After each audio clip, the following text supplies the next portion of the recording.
And welcome back, everyone. Welcome back to another week, another edition of the ESL Open Cup Asia number 200. Oh my god. The 200th edition of this tournament. And I'm, of course, your host, Light VIP. With me, I am joined by the lovely people in the chat, by the lovely people in this tournament, !B. If you guys want to have a look at the back of yourselves, because we have quite a stacked bracket, quite a stacked tournament. And here we go, spawning in the top right-hand corner of Alkione, we have the South Korean Protoss, representing CranKy Z Gaming. It is Hero.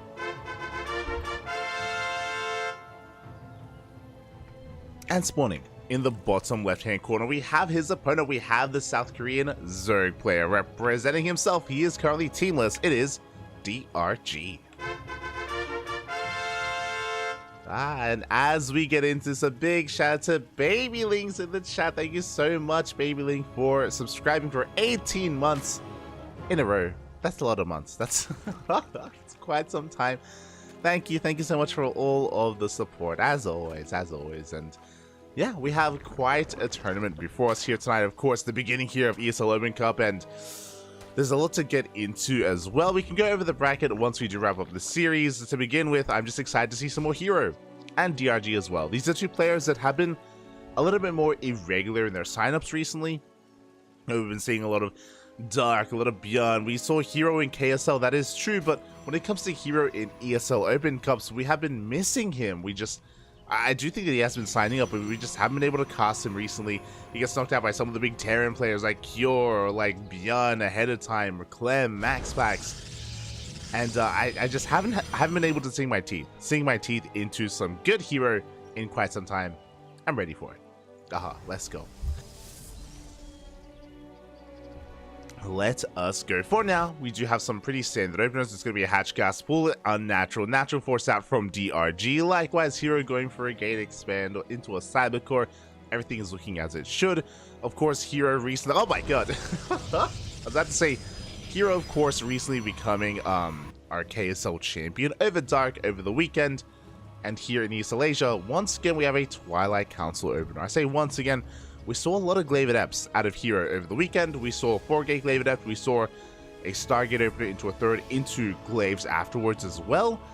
And I wonder if we'll see that here this time, or if this is going to be something a little bit different. We could be seeing something like a DT opener instead, or even going for something more committed even. Glaive Adepts in conjunction with DTs. This does occur. This does happen from time to time. And there we go.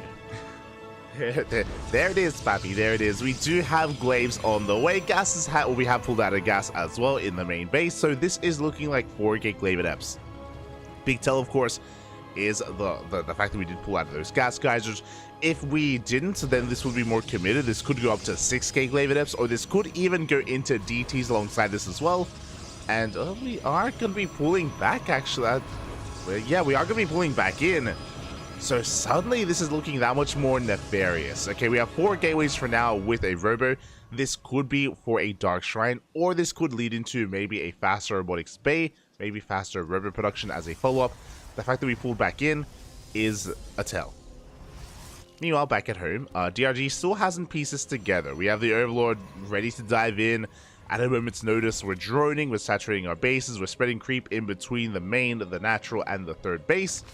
So far, the creep is looking solid here.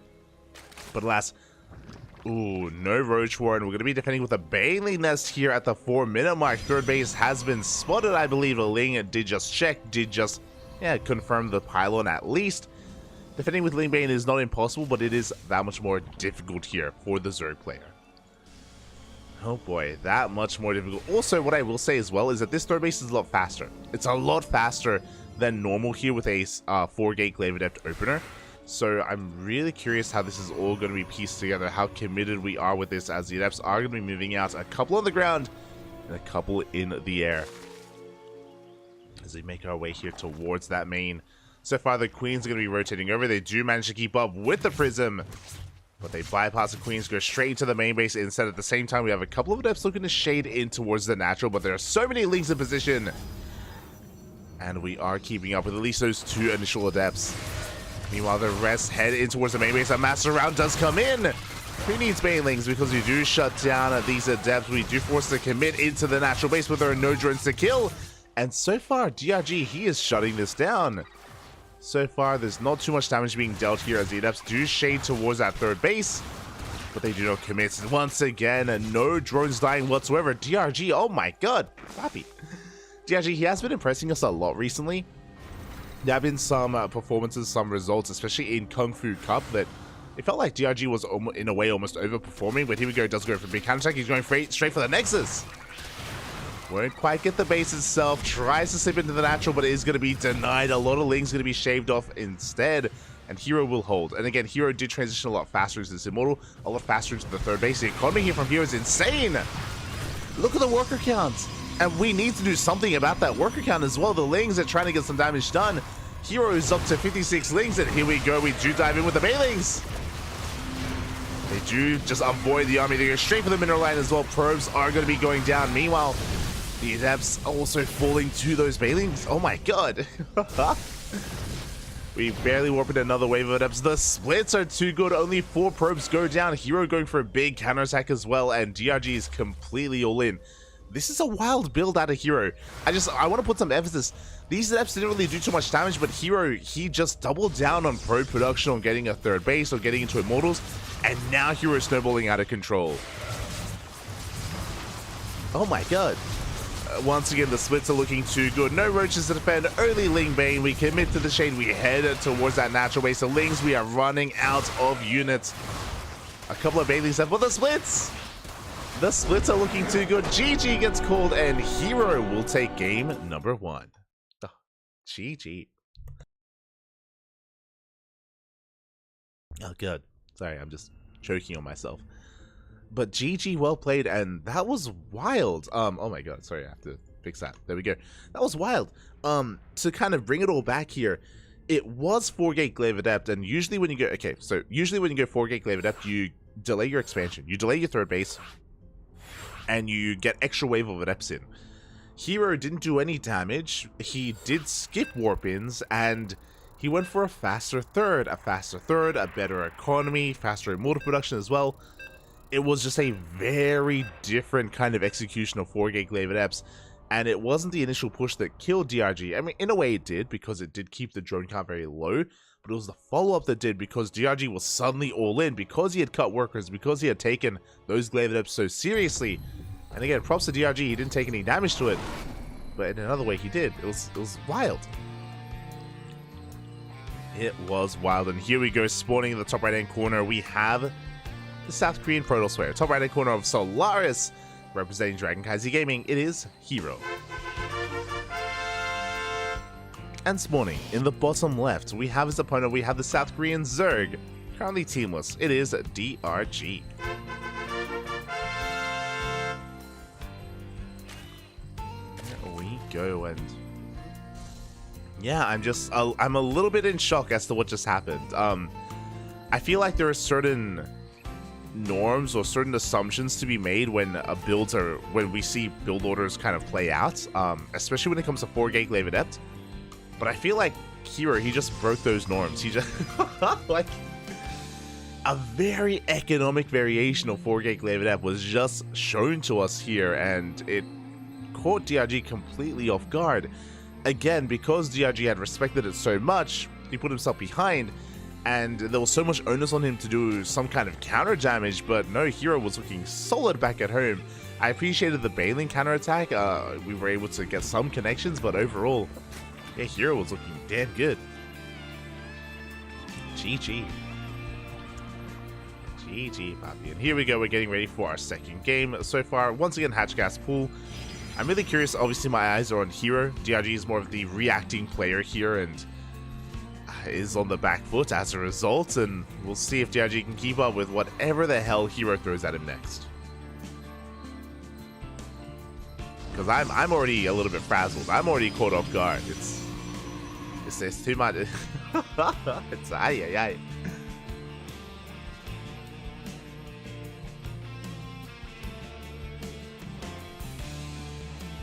Here we go. But now we're just gonna be droning, getting our queens up and running, getting our bases fully saturated. And likewise, Hero is going to be setting himself up back at home. The Cybercore is thrown down, and we should be seeing our tech of choice momentarily as well from Hero. This time it is going to be a Stargate, not a Twilight Council. So things are going to be looking a little more normal. And I mentioned before that, again, Hero, we saw a lot of different variations of Glaive Adepts over the weekend. That is how he actually defeated Dark in the finals of KSL, and yeah, in game 1 here of against DRG, I'm very tempted even to just go over the replay later and just sink my teeth into that a little bit more. As we do have Hero being a little bit annoying, does throw down 2 additional pylons. He's trying to delay this expansion for as long as possible. The Adept is making its way across the map and will not delay the 3rd. Instead, he goes straight for the natural, goes to some drones, and he will not get a drone. Oh, he will get a drone. He's going to get 1. The Lings that were busy at the natural base location. We're not in position to deal with the first Adept, and now we have moved up to 2 Adepts, and now we can one-shot workers. I love the defensive shade here. Just make sure we keep these Adepts alive. We're going to clean up the Lings, and ooh, the Adepts do make it out. Going to be able to regenerate those shields, head back towards that main. And it is going to be an Oracle for us. This should be a standard opener. It should be Oracle into a 3rd base, into a Twilight Council, but again, it's Hero we're talking about. He's a very aggressive player, and what comes after said Twilight Council is up in the air. You know, we could see a Forge alongside it. We could have a delayed Forge and go for an all-in instead. Something that I actually haven't seen in a long time is an 8-gate 3-base all-in. It used to be all the craze a month ago, maybe 2 months ago, pre this patch. This patch, though, we've rarely seen it. I guess it has been a little bit played out, and a lot of Zerg players have gotten so good at defending against it, especially with Ling Hydra. Nope. So yeah, it's just really interesting that it's a build that has kind of fallen out of favor, and Glaive Adepts have been more popular recently. There's reasoning for that. Definitely.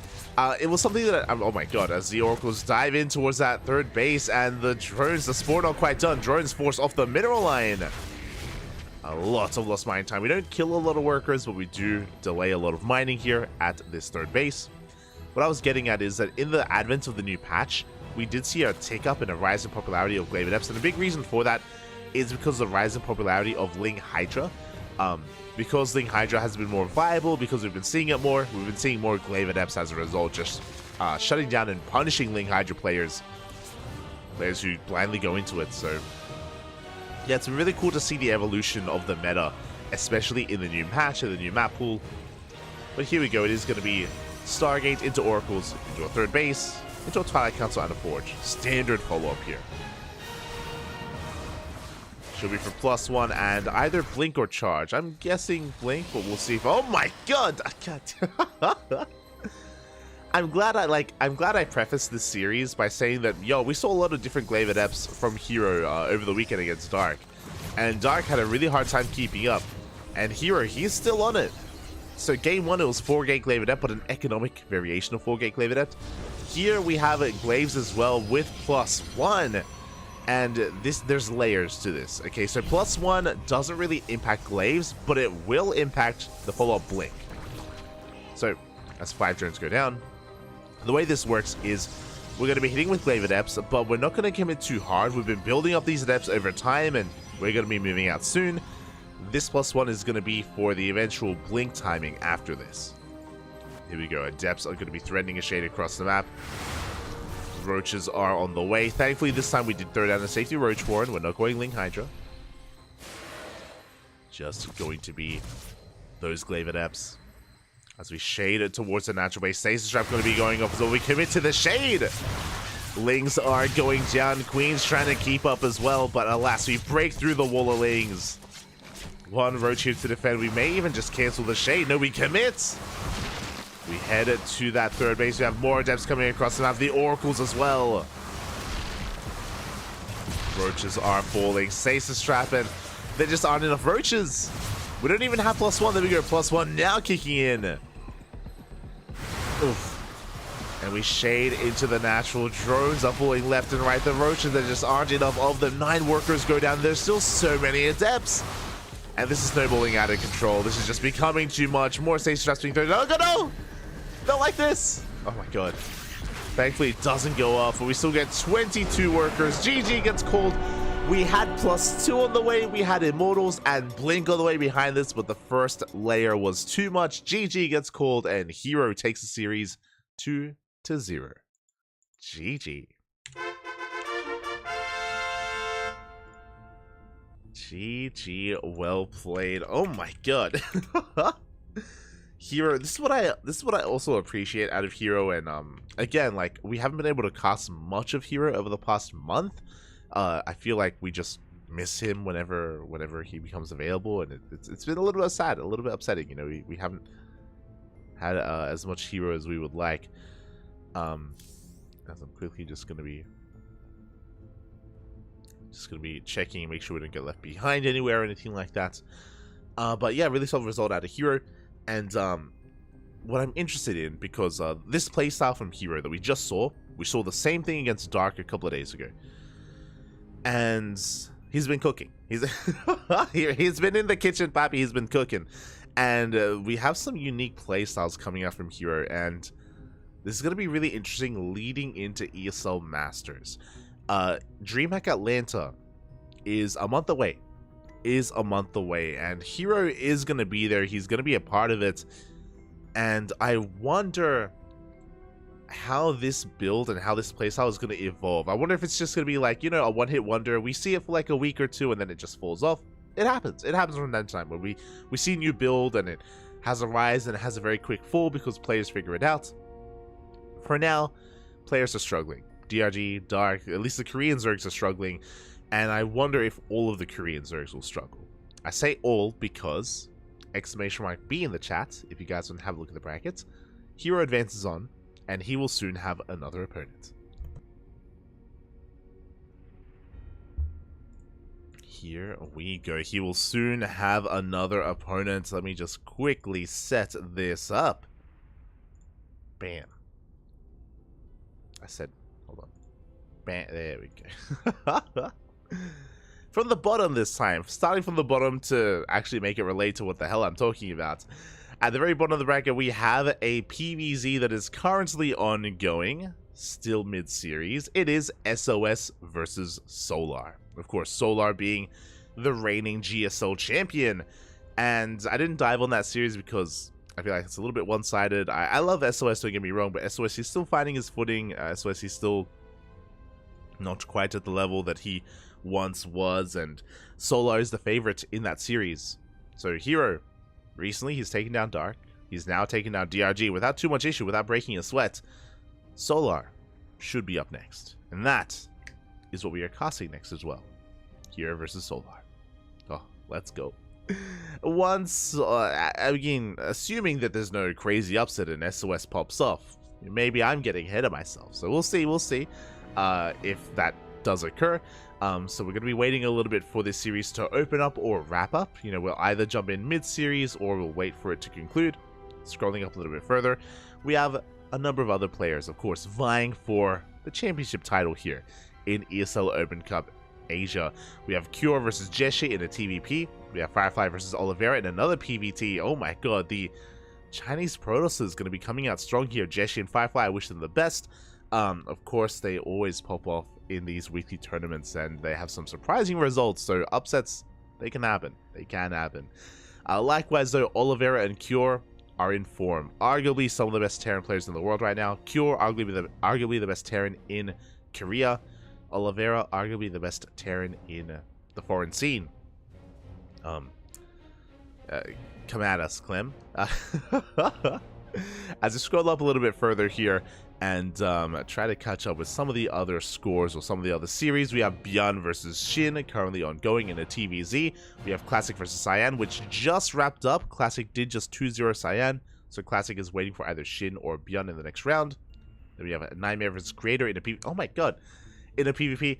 What is it about Nightmare and Creator? I feel like they face off all the time nowadays. Like I've seen these two play against each other in these brackets like maybe 3-4 times in the past 2 weeks.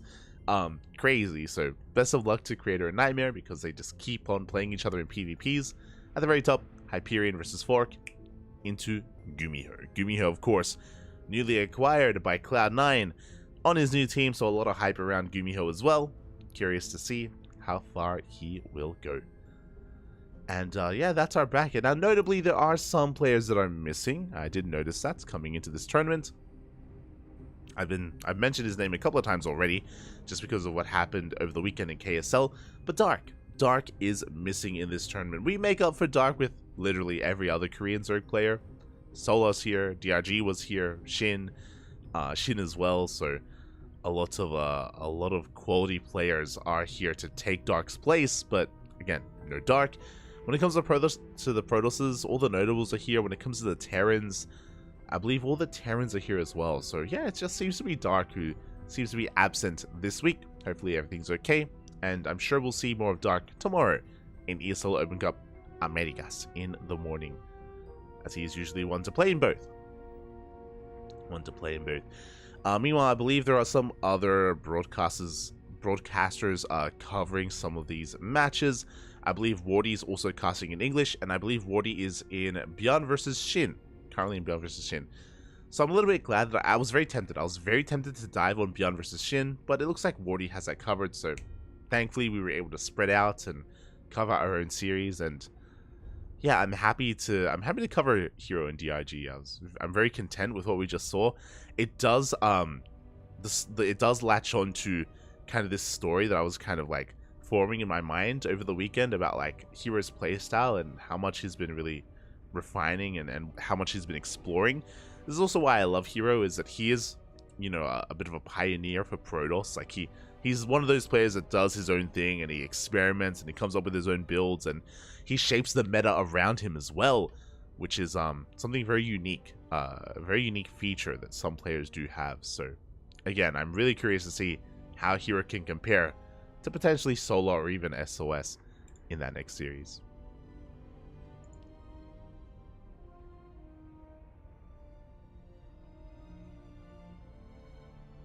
Here we go. Not expecting Lake Glaive to be that devastating. Yeah, I mean, it's just there's a lot to go over when it comes to these couple of games that we've been covering from Hero. Obviously, going Oracle into a third into Glaives isn't special. It isn't a special thing. But what's interesting here is that it is in conjunction with the Forge, and the Forge helps hide it even more, because historically, if you go into the main base and if you scout a Twilight Council and a Forge follow-up, it's either blink or charge. 100% of the time, it's either blink or charge. It is never Glaives, because they don't really help each other. But as we saw, it isn't about the Glaives. Like, that wasn't meant to kill DRG. It was meant to cripple, and then what kills him, or ideally what kills him, is the +2 timing for Blink. Blink is actually lined up with +2 in this build, whereas usually Blink is lined up with +1. Usually you delay the Forge until after Glaives, and after your Glaivenet push, and then you get your Blink and +1 at the same time. So yeah, it's a really interesting pairing that we're seeing there from Hero, at least in that previous build. Yeah, very, very intrigued. But regardless, we're going to be going on a short break, and when we return, we will have either Solar versus SOS or the winner of that series against Hero. Again, we're still just kind of waiting. We're just chilling a little bit here, from my understanding. Just gonna refresh to make sure that everything is okay. Make sure that I didn't miss anyone. Thankfully. I'm pretty sure I did see SOS earlier, and there's no reason for them to be playing on another region, so I guess I'm going to be going, we're going to be going on a short break, and then when we return, hopefully not in too much time, we'll have another series for you. See you soon.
Welcome back, everyone. Welcome back. I apologize for the extended break, but we were just waiting for a series to conclude, and it did. Solar did just take down SOS, but it went to the ace match. Went all the way to game number 3, so a big shout out to SOS to take a game off of Solar. But now we have our next series here in the quarterfinals of ESL Open Cup Asia. We have in the top right-hand corner of Solaris, the South Korean Protoss, representing CranKy Gaming. It is Hero. And spawning in the bottom left-hand corner, we have his opponent. We have the South Korean Zerg player, the most recent GSL champion, representing onside. It is Solar.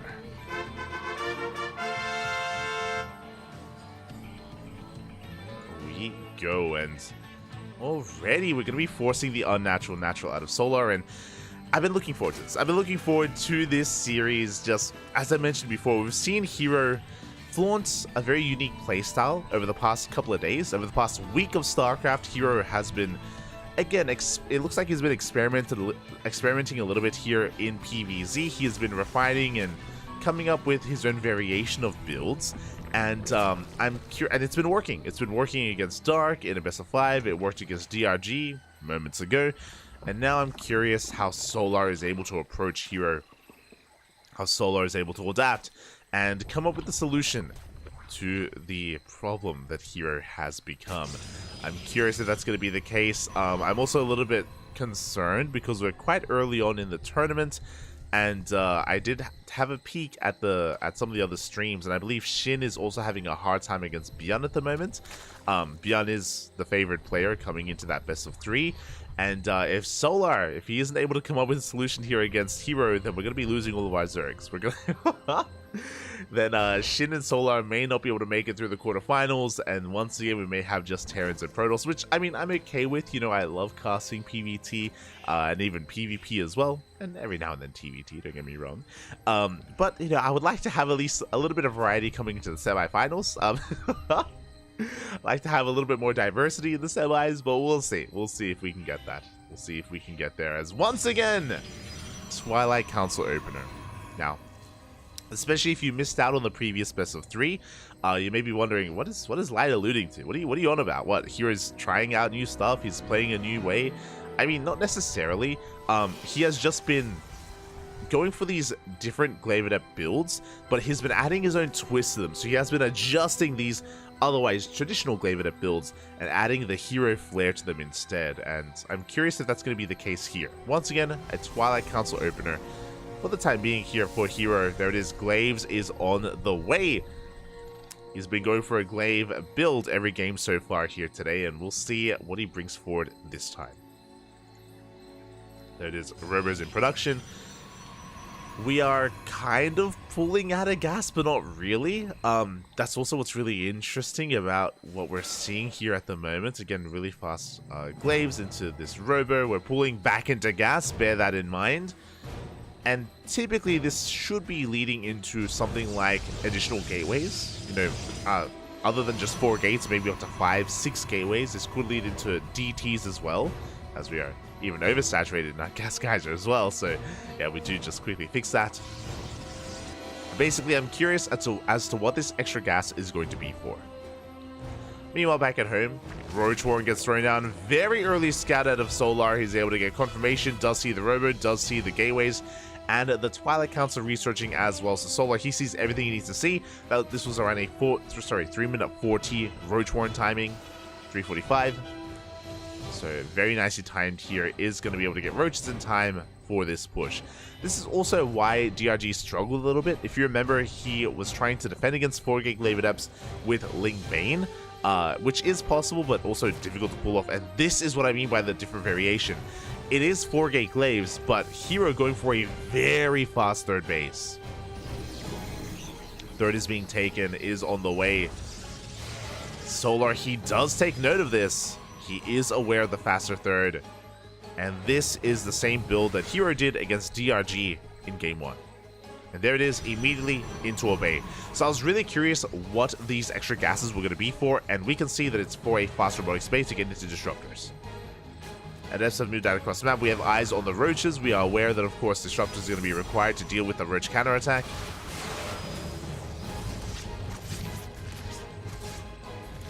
Adepts going to be shading into the main base as well. So far, they do bypass the roaches, but there are enough of them.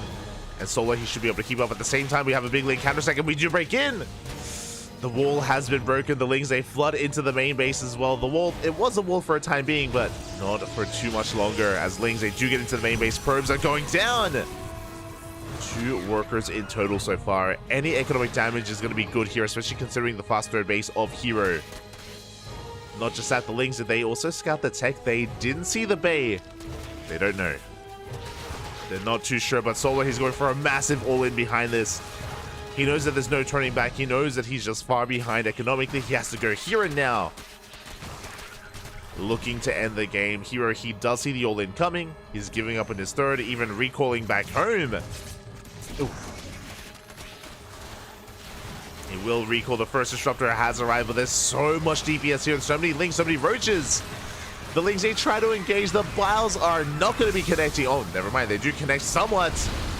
Nova goes off. Big connection on the Roach Ravager, and it looks like Hero is holding at the same time, though. Lings, they get into the main once again. A good surround by these probes. Good control here out of Hero. He loses 3 workers. This could have been so much worse, and Hero holds. Just what a crazy defense here. Hero, who's able to recall just in time. He did shade back home here with his Adepts. The Nova was insane. He keeps the Disruptor alive. And now Solo's in a rough position. Solar, he's got a lot of catching up to do drone-wise. He's behind. He's behind in the economy.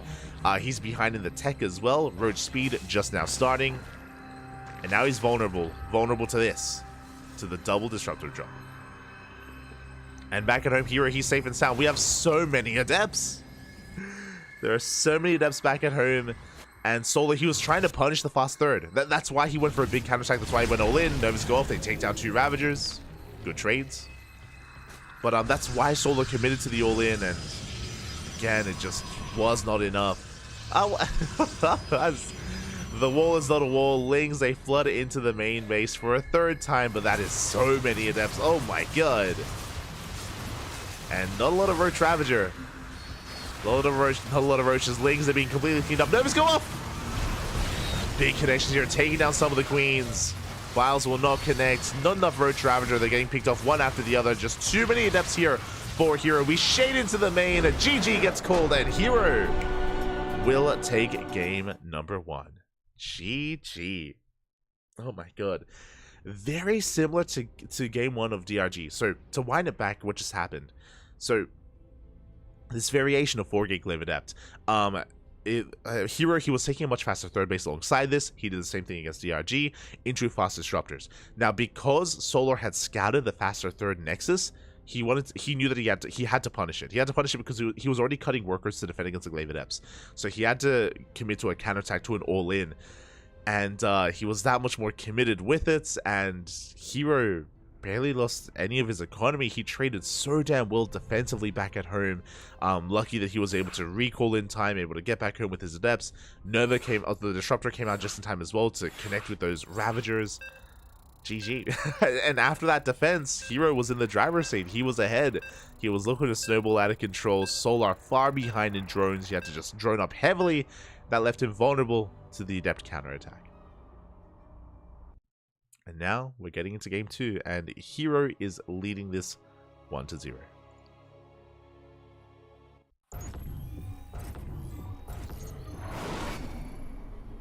And spawning in the bottom right hand corner of Site Delta, we have the South Korean Protoss player representing CranKy Gaming, leading the series 1-0. It is Hero. And spawning in the top left-hand corner, we have his opponent. We have the South Korean Zerg player representing onside the most recent GSL champion. Down in this series, it is Solar.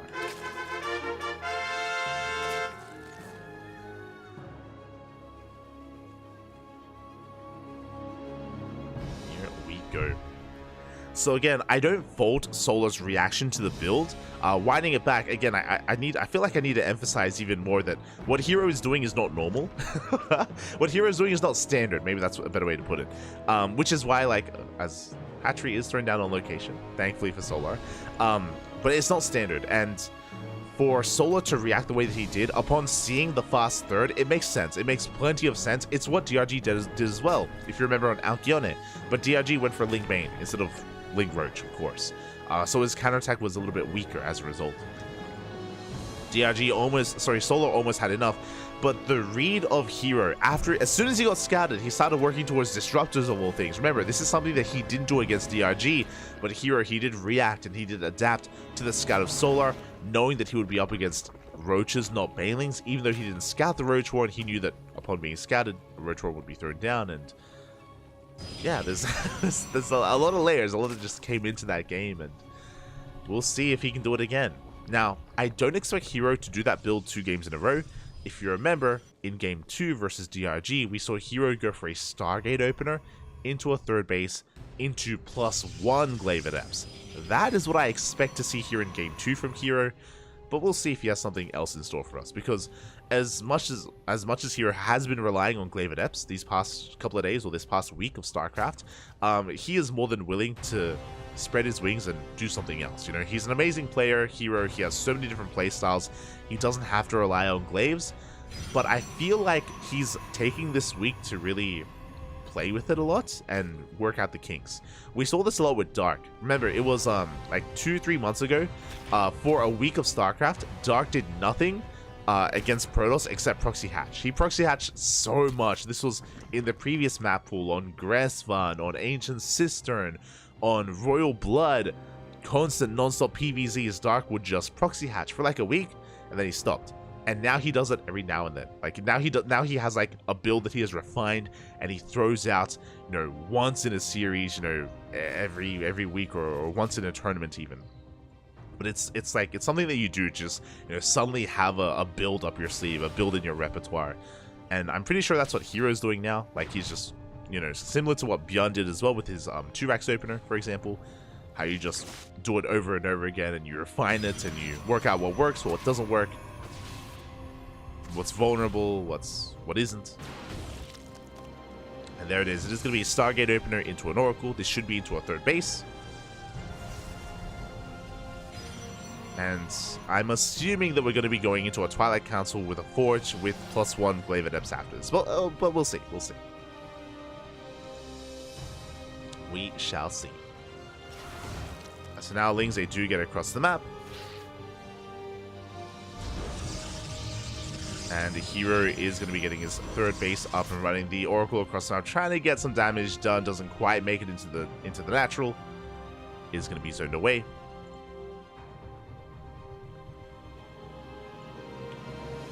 And so far, Solar hasn't really lost too much. He's been able to keep up with all the Oracle harass. He's been able to keep up with the movement of Hero. Behind this, there's that Twilight Council. No Forge, though. Bear that in mind. The lack of Forge is a little bit suspect. As there's oh god, there's no Spore here at the third base. One drone goes down, but not much else. Good movement with the Queens overall, and this looks like Glaive Adepts. This looks like straight up a much more standard variation of Glaive Adept, but we'll see. As the 2-3 workers are going to be going down. Blink is on the way. This is the other thing very unique to Hero. Okay, so traditionally, if this was any other player, seeing a Twilight Council without a Forge screams Glaive Adepts. And, you know, if this was Max Packs, if this was Classic, that's what I would be saying. Hero, he has a variation where he goes Blink without +1, and this is going to be a 3-base all-in. This is going to be a 3-base Blink all-in out of Hero, not Glaives. But that is why there's no Bay, there's no Forge, there's no upgrades, because Hero does not intend to allow this game to go on any longer. Massive gateway explosion as well. In total, that's going to be 7 gates. We should be throwing down some more behind this. Ling's going to be coming in first round. They do get one of the Stalkers. Oh my god.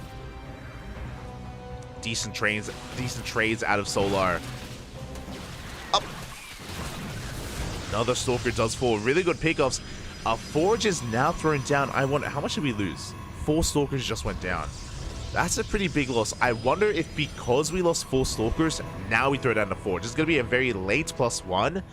But if Hero doesn't believe that he can pull off this would have been all in, then maybe he thinks he needs to work on that next step, on that next stage on +1. That's going to be, what, 5 gates in the main base, 3 gates in between these two as well. So 8 gates in total. There it is. Charge now on the way. So Hero is working on that next step. And there is +1. So Hero, he can be active with these Stalkers. This is true. His upgrades are late. They are delayed. And Hero is going to back off.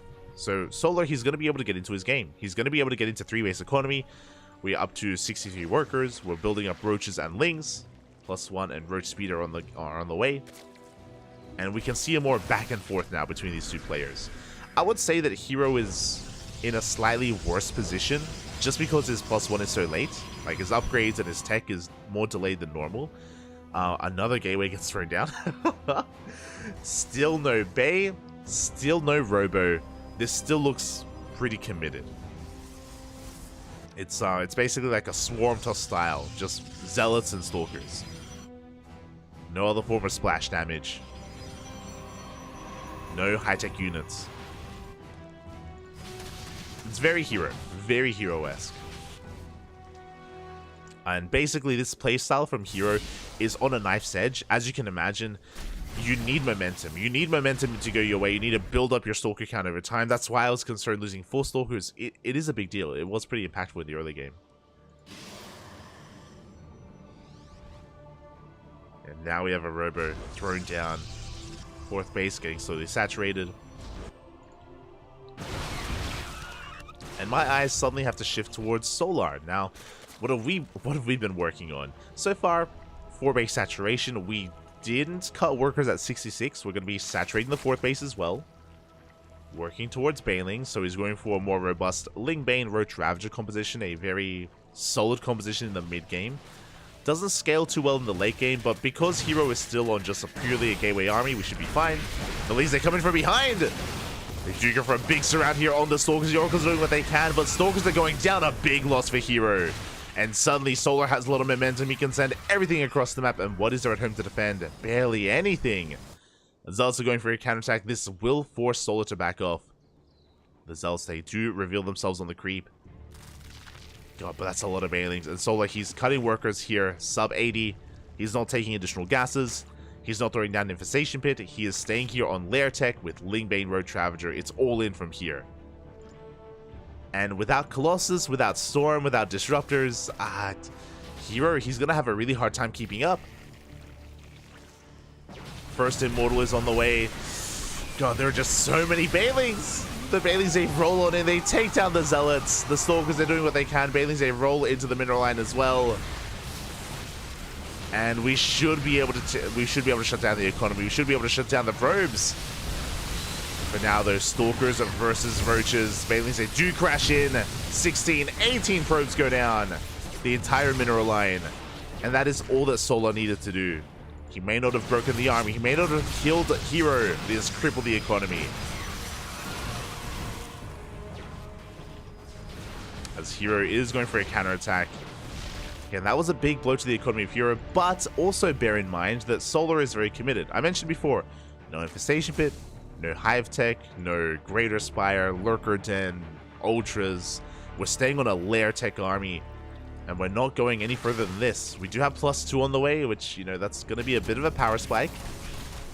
But Solar, his purpose here, his goal here is to just keep remaxing and rebuilding Ling Bane Roach. 4th base is under threat. Hero is being spread thin. So far, he is holding on. Overcharges pop. A shield battery goes down instantly. Overcharge will not help. Banelings once again, they get into the mineral line, but there are only 3 of them. Oof. 5 probes go down. Hero, he is holding. The longer this goes on, the better this becomes for Hero. Remember that. Like, Solar does not have another step to this game. He doesn't have another way out of this. Ling's going to be harassing. They're going to be pulling Hero apart. Solar just doubling down here, remaxing on Ling Bane. This next attack will include +2. +2 is now done for Solar.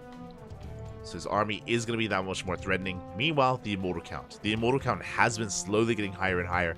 Not as amazing as Colossus would be in this position. Colossus or Disruptors would be better, but we just don't really have the resources to take up in that direction. We don't have the gases for it. Don't have the gas. What we do have is a War Prism and Zealots. Plenty of them. As we're trying to distract Solar, but Solar, once again, he's going for round 3. Baileys, they crash into the mineral line. Roach Ravager pushing towards this 4th base, this 5th base even. Decent force fields, but this army is so vulnerable. Hero is going to be collapsing in from the left-hand side. Probes are going down. Lings are coming in from behind. They do manage to get on top of the base itself. This Nexus is going to fall, but Hero, he doesn't care. He goes for a counterattack. He smells blood in the water. Solar's hurting. He lost every single Ravager. The Lings, they are killing the base. That's great and all. But Hero, he's not slowing down. He's not stopping. Now the Lings are coming in from behind. So Hero, he is vulnerable to Shroud, but the Force Fields! The Force Fields are insane. 0 Ravagers. Force Fields are king here. Here we go. Solar now committing to the surround. He's coming from behind. Is it going to be enough? It's so close here. Immortals are falling one after the other. Files are going to be connecting as well. We do avoid the Lings. The Immortal is going to fall. It's still so close. It looks like with reinforcements, with 22 Lings on the way though, Solar, he should barely hold on. The Roaches are going down, but the Lings, they keep on coming. The Lings keep on coming, and they don't stop coming, and oh god. Good juggling here from Hero. He dives on top of the Queens, barely saving the War Prism. The Queens go down. Oh my god, Hero, can he pull this off? Just barely. The Lings have fallen, and Hero is doing this. We have Ravagers on the way on top of the ramp. Hero, he avoids the ramp. He goes straight for the triangular third instead, which means the Ravagers will complete. We could potentially snipe this War Prism. The War Prism is very low. Baneling, that's going to go down. Not the biggest pickup. It's all about Roach Ravager. And those Lings, of course. We're going to be pushing towards some of these more fresh mining bases. Going for the economy, but we have another surround. The Immortal. Oh, the Immortal is left to its own devices. It will fall. More Zealots are coming in. These +2 Stalkers, they're pushing through. The boys. The workers are helping so much, but so many of them are going down. And Hero is being zoned away, but Solar's economy is in shambles. He's down to 37 drones. Barely an economy. And Hero is not stopping. Thankfully, Solar's in position. He does have his Roach Ravager. But we get a massive warp into the main base, going for what little is left of the economy. Big surround on the sentry. Massive surround on that sentry. Back at home, we're rebuilding those Immortals. 40 drones have fallen. Solar still in position. Still has not left this base. Hero trying to catch Solar off guard, but is going to be bleeding out 2 Stalkers. And Hero is long distance mining, trying to reestablish his 5th base. Good target firing here in the natural. Yo, this has been so scrappy, so back and forth. Solar has a threatening army. He's going for his own counterattack. He's had enough chasing this War Prism. Not anymore. As he pushes, though, we do have some Immortals. Oh, this I'll take down this base. We have Immortals, we have Sentries, we have Force Fields. Probes are going down. We can't afford to lose these workers. Do pull them back. 8 probes fall. But we catch some more Roaches and Ravagers. And I need to give the edge here to Hero. Solar, he may be up in supply technically, but this is inflated supply. The soup, it lies, Papi, it lies. The quality is in favor of Hero.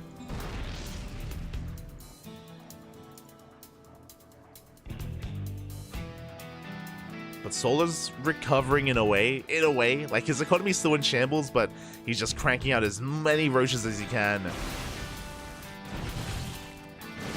Going for the surround, he's going for the kill. Sentry falls, the Stalkers, they get caught out. No cannons, no shield batteries, no overcharge. The Immortals doing what they can, the Stalkers are trapped.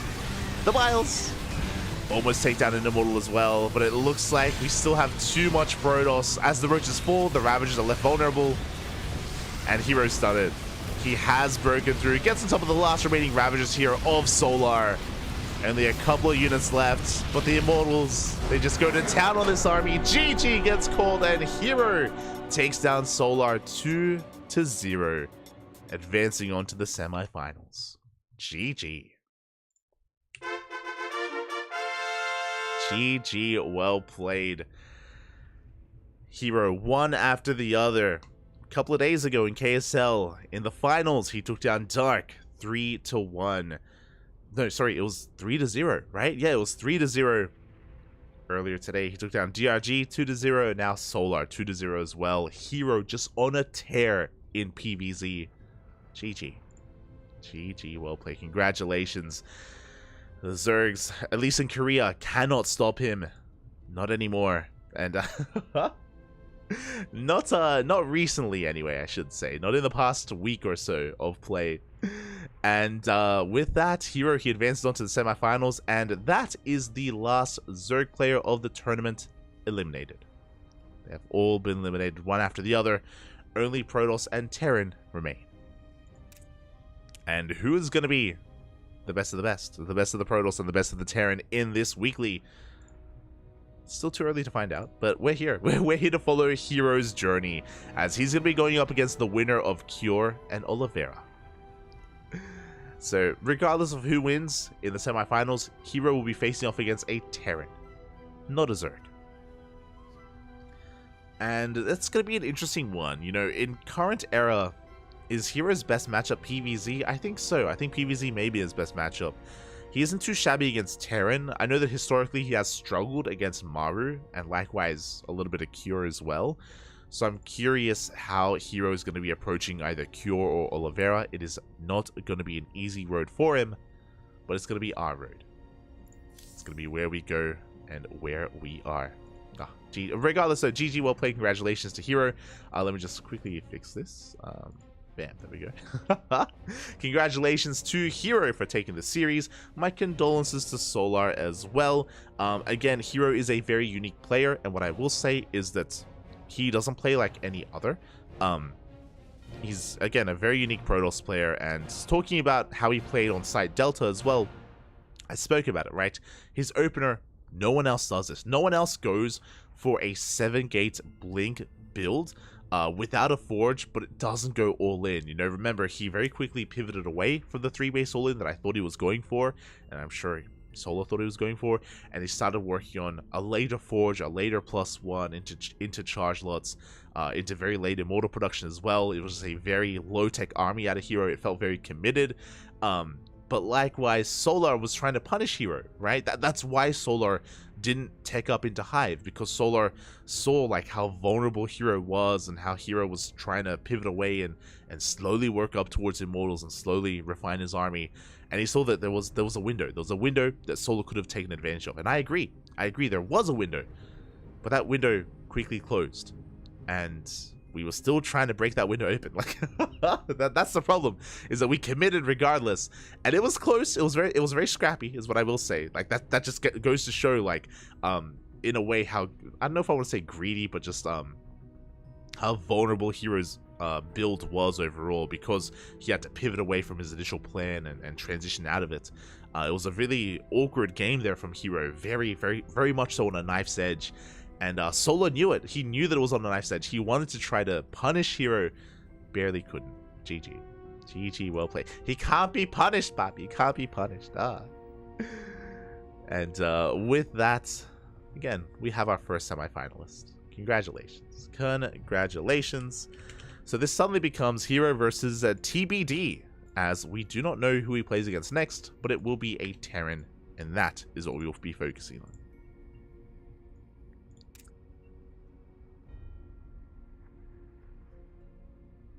And we have our series already.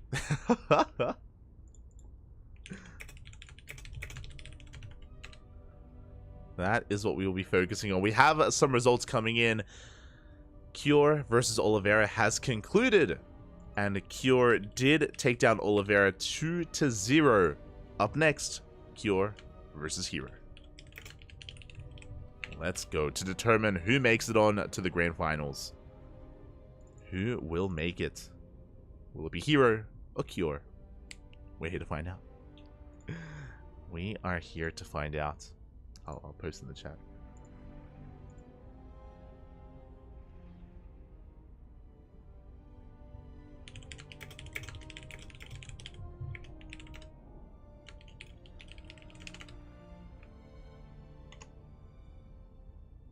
Just posted in the chat. There's a 2-minute delay, so you hear me talk about posting it in the chat after it's already been posted.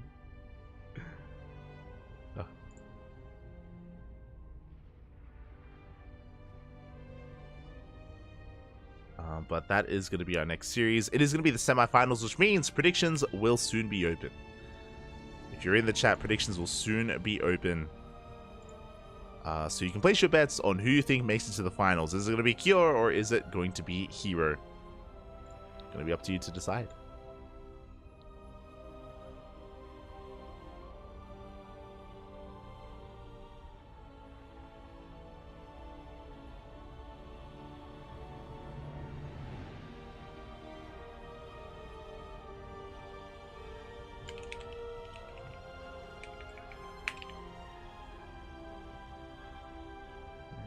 Go.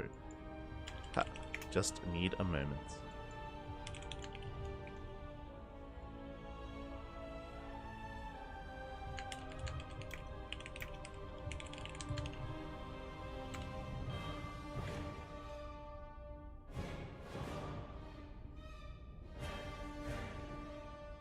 And yeah, with that, I'll be holding off the predictions until we have our lobby.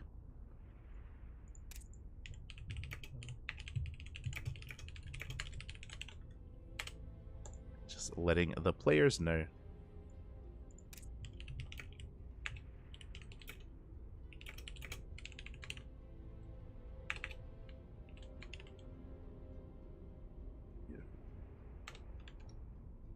Beautiful. And yeah, so we're going to be getting ready for that TVP.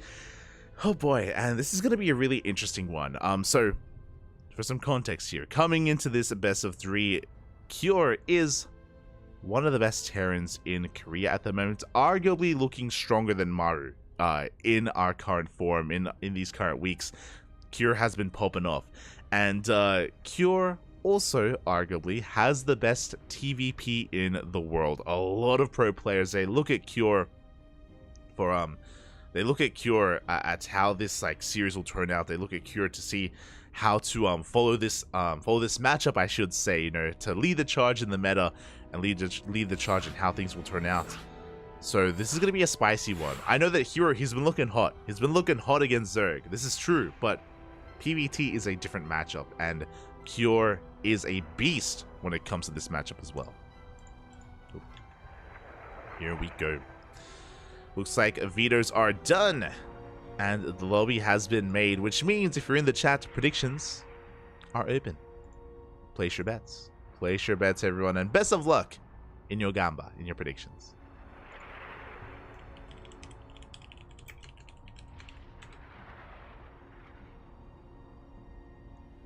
Here we go.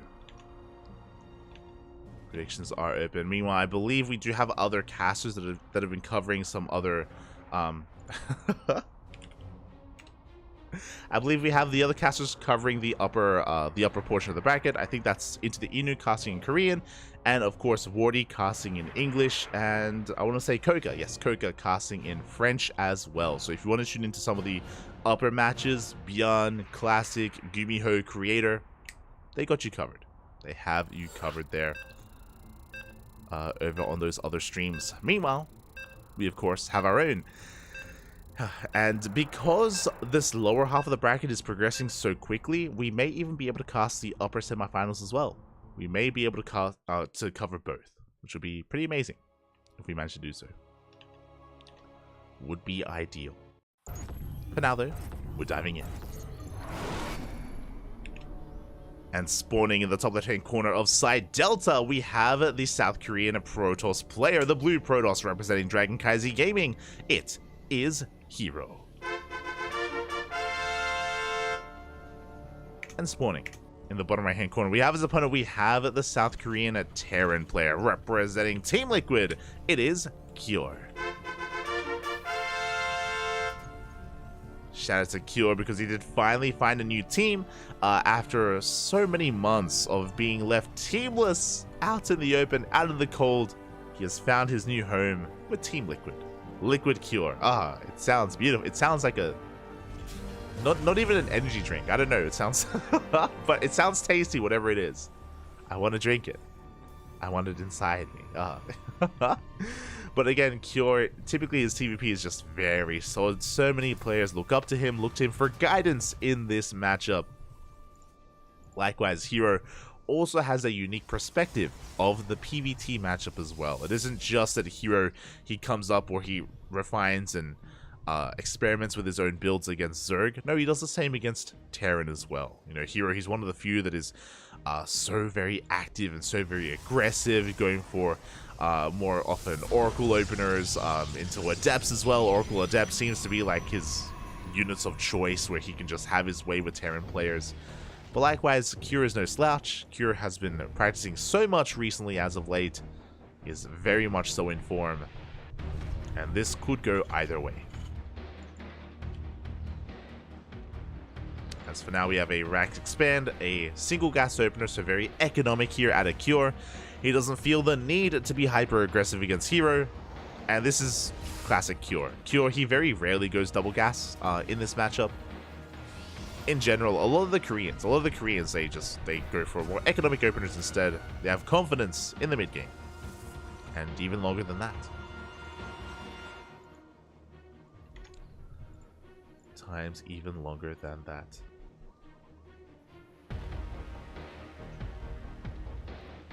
Here we go. Probe going to be sent out as well. We got it across the map. So far, the early game is looking quite standard. Likewise, we had a Gate Cyber Expand out of Hero. So very economic. And we have our tech of choice. It is going to be a Twilight Council, not a Stargate, from our Protoss. Here we go, Twilight Council opener.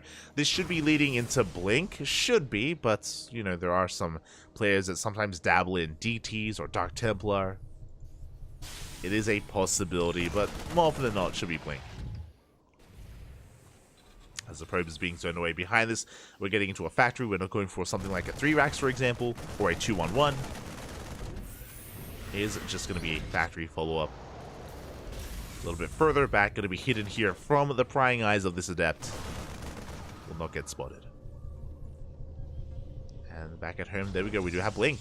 And now the question becomes, how aggressive are we going to be? How many gateways are we going to be seeing here from Hero? So far, Robo into a second gateway, looking to be like a 2-gate Blink opener into a third, which would be very economic, but oh, I have to bite my tongue there because that is a 3rd gateway. And that is a 4th gateway. So 4-gate Blink at a Hero, the most aggressive variation of Blink. And so far, Cure, he needs to piece this together. He sees 1 gateway here at the natural, he sees 1 gateway in the main. He hasn't caught wind of anything else. The Stalkers, they come in from behind. Up. Oh no! 1 shot away from going down, and the Reaper will barely escape. The KDA charge zoned that Stalker away. The Reaper survives, but we still don't get confirmation. We still don't fully know what's going on. Back at home, we have a safety bunker on the low ground. We should be having some tank production soon as well. Oh, we're actually going for a drop to begin with. Be a risky maneuver here, but a drop is soon to be out on the map. Cyclone shutting down the Adept. With 4-gate Blink, Hero is going to be looking to not just to get map control, but also blink into the main and pick off whatever he can. Here we go, we have a mine drop moving out. Meanwhile, the Stalkers, likewise, push across the map. There's not going to be much at home to defend. There is a single Stalker. Cyclone comes back home. The first tank is about to come out. There's no bunker in the main. Bear that in mind. And here we go. The drop is coming in. Hero, he does notice. He does notice in time. Pulls the workers away. We even get 2 Marines into the main base as well. At the same time, Hero, he dives into the natural. Cyclone goes down. The tank does siege. Can we get the tank? Up. Can we get the tank? And it looks like we barely can get the tank, but that was a costly trade from Hero. 5 probes go down. Oh my god. 7 probes go down and 4 Stalkers as well. Yes, we got a tank, but there's barely any mining going on. This has not been worth it for Hero. We're going back into the main. We're looking for some economic damage, but god, this build from Hero, or the execution here, is just falling on its face. We're getting a couple more SCVs.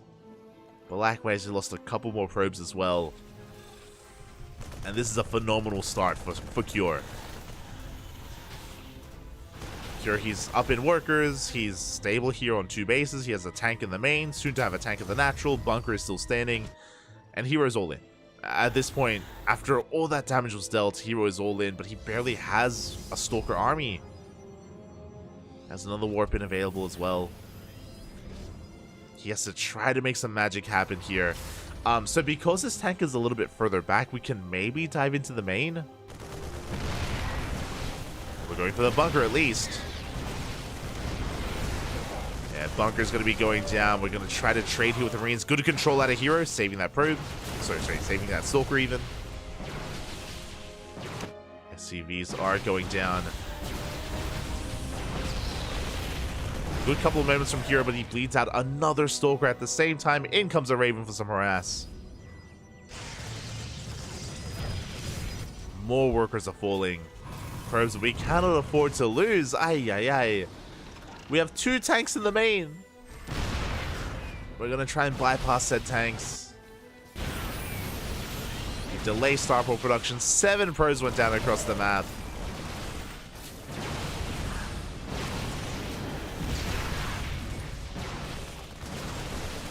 Yeah, and we're bleeding out too many Stalkers at this point. We may get another tank just barely as well. We get another auto turret. All the Stalkers fall, and that's going to be all she wrote. We're down to 3 Stalkers here for Hero. He's taking a 3rd base, but it's so delayed.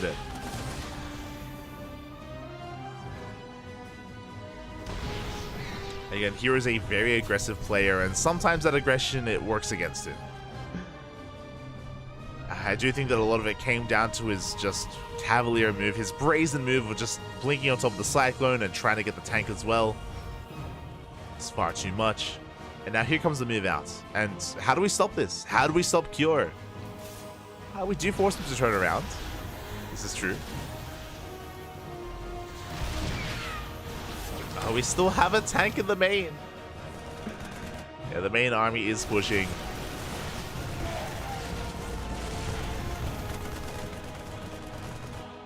Another Stalker falls, and back at home, what do we have to defend? We have 4 Stalkers. We are trying to force out some stims. Stim is done for the Terran. War Prism does recall back home. Can Hero take a fight?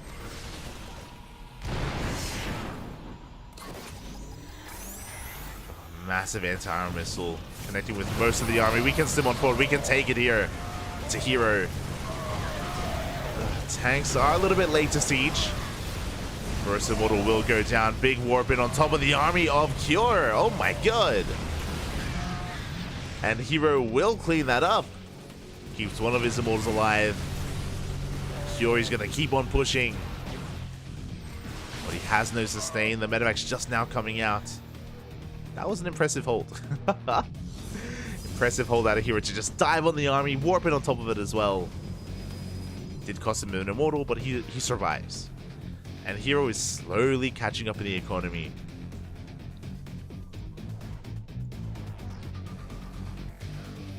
Upon resetting the tank counts, I do think that Hero, he still has a chance.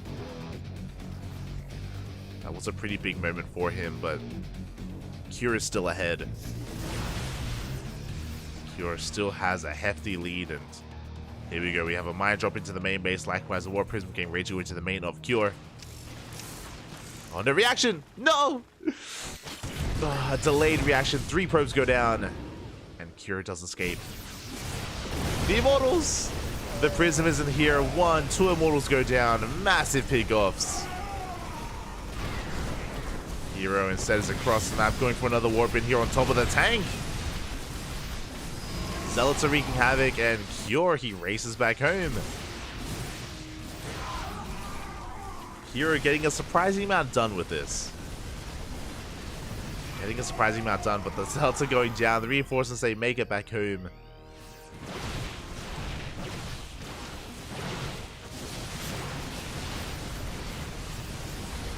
Stalker is going to be going. Oh my god. All the Stalkers go down. We can't afford these losses, Papi. Aye. That's all the Stalkers. That's all the Immortals. Sure, we got a couple of SCVs, but Cure maintains his lead. He maintains his lead. He's pushing on out, and it's been impressive that Hero has been able to survive this long. He's had some good fights, despite so much working against him. But this move out here from Cure should be the end. It should be enough to break what little is left from Hero. He does have a War Prism to juggle, to be fair. Does have that War Prism. The army struggling to break through. Mine Drop coming back in. Not even too many workers to kill here at this point. As we drop into the natural as well. Hero trying to go for a base trade. Maybe the only way for Hero to take this actually is for a base trade. Okay, third base is going to go down. We have another army pushing out, and Hero likewise pushes into the natural. It's all or nothing for Hero. It's all on the line. A supply block? No, he can't warp in. Hero, he has resources, but he loses pylons. He loses a base. And there we go. As Hero loses 22 probes, that frees up supply from some Zealots. A blessing in disguise here for Hero. As probes have escaped. Hero, he's camping the production. He's trying to camp the production.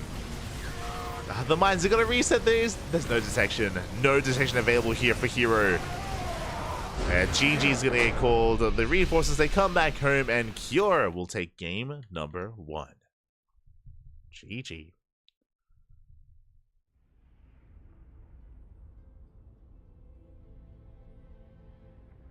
Is this Team Hero versus Team Sulky? Oh my god.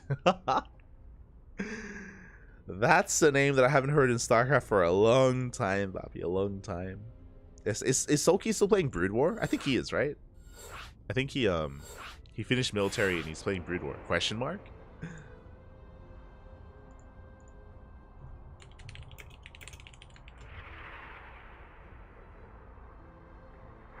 Just letting them know some scores as we get into game number 2.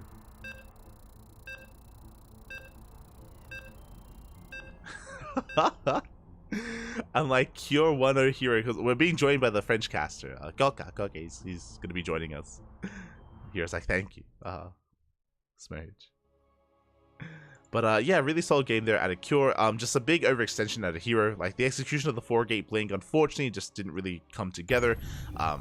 We saw that Hero, he just bled out too many Stalkers and he lost so much across the map, and that was just a combination that crippled Hero from the get-go, and it was an uphill battle from that moment. And we'll see if he can recover here in the next game. As spawning in the bottom left-hand corner of our Kyone, we have the South Korean Protoss. Representing Dragon Kaiser Gaming, it is Hero. And spawning in the top right-hand corner, we have his opponent, we have the South Korean Terran. Representing Team Liquid, it is Cure.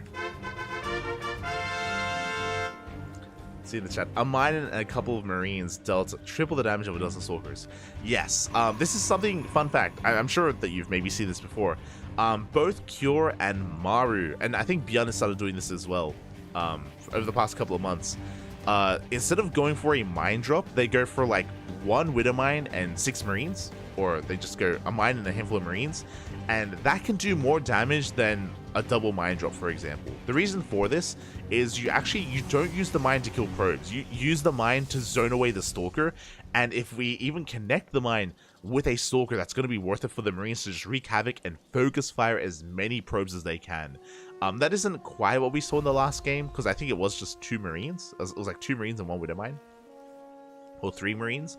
But usually Maru and Cure, they commit a little bit more to that drop. They commit more men with gun to that, and yeah, it can get a really surprising amount of damage done, more so than just a mine drop. A mine drop can delay mining time and has potential for like a big connection, but like Marines with focus fire, mate, they can pop up.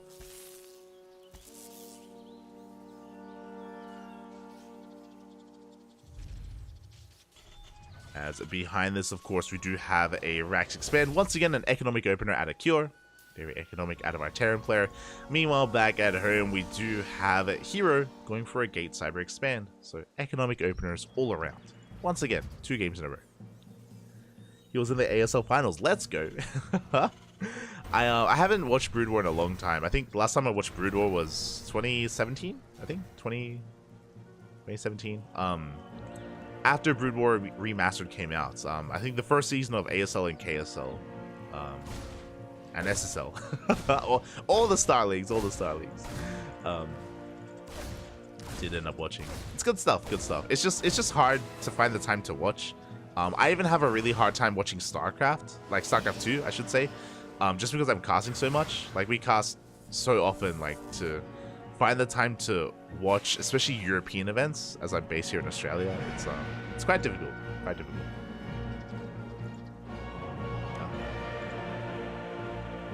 Regardless, we are getting into this, and so far we have our 1-1-1 follow-up. Once again, it's not going to be, you know, a 2-1-1 or a 3 racks or anything like that. Looking pretty standard here out of Cure. Meanwhile, we have our tech of choice. This time it's not going to be a Twilight Council, it's going to be a Stargate instead into Phoenixes. Here we go. Phoenix production has commenced. Of course, Phoenixes, they have a similar role to the Blink Stalker, where they're designed to shut down drop play, to gain map control, to contain the Terran player to 2 bases for as long as possible, and they give the opportunity for the Protoss to get a 3rd and get into rover production, specifically Colossus. Now, this doesn't have to be Phoenix Colossus. This could also be Phoenix Charge Lots. That's another kind of avenue of tech that we can go down. It's another road that Hero can walk. So we'll see which one he goes for. He's taking additional gases, so this should be for Colossus production. We typically don't need this much gas if you want to go into charge lots. Robo is thrown down, and soon so should the 3rd base. So overall, just really standard play here. Very economic play out of Hero. And we'll see, the pressure is going to be on Cure suddenly to punish it. In the previous game, Hero was the aggressor. Now it's going to be Cure.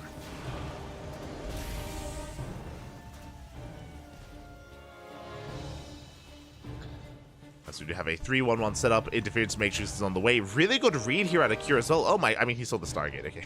I was like, how does he know? Reaper did confirm the Stargate, so Cure, he's aware of the tech. He's aware of the direction that Hero is going in. And because Colossi are on the horizon, Interference Matrix is that much more valuable.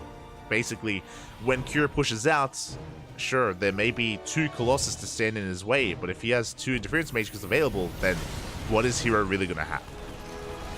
So the Raven's valuable. Meanwhile, we dive in! The Raven! Big snipe, the Raven and the Medevac are going to be going down. Hero! It was a brave dive, it was adventurous. He lost 1 Phoenix, but he got the Raven, and that is huge! There's a massive pickoff. We have 1 more Raven on the way. Meanwhile, we didn't cancel. Interference Matrix was recharged. Massive mine shot goes off. Getting a lot of damage done on those Phoenixes.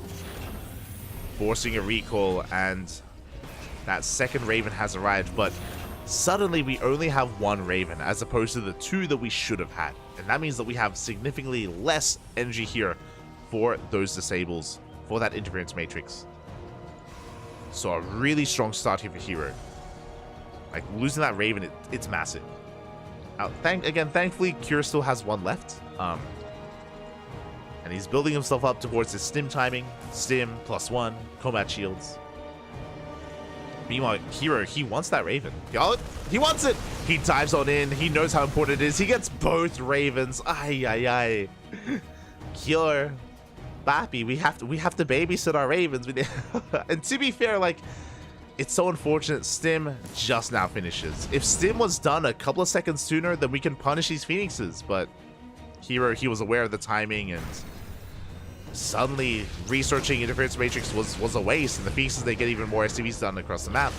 Get so much more kills, crippling the economy. And Cure, can he make some magic happen? Can he push in regardless, even without the Ravens? As we're just camping the production. We have a double drop into the main. We have the rest of our army looking to push into the natural. The goal here to try to pull Hero apart and find a Colossus. Meanwhile, here we go. Green Rotor does dive into the main. Probes are going down. We go straight for the Bay. The Bay under a lot of fire, and it looks like it is going to go down. We deny Extend Thermal Lance. And at the same time, we dive into the mineral line. Oh my god! Hero! He is being pulled apart. 18 probes go down. The entire mineral line, essentially. Hero pulled completely out of position. Hero just unable to keep up.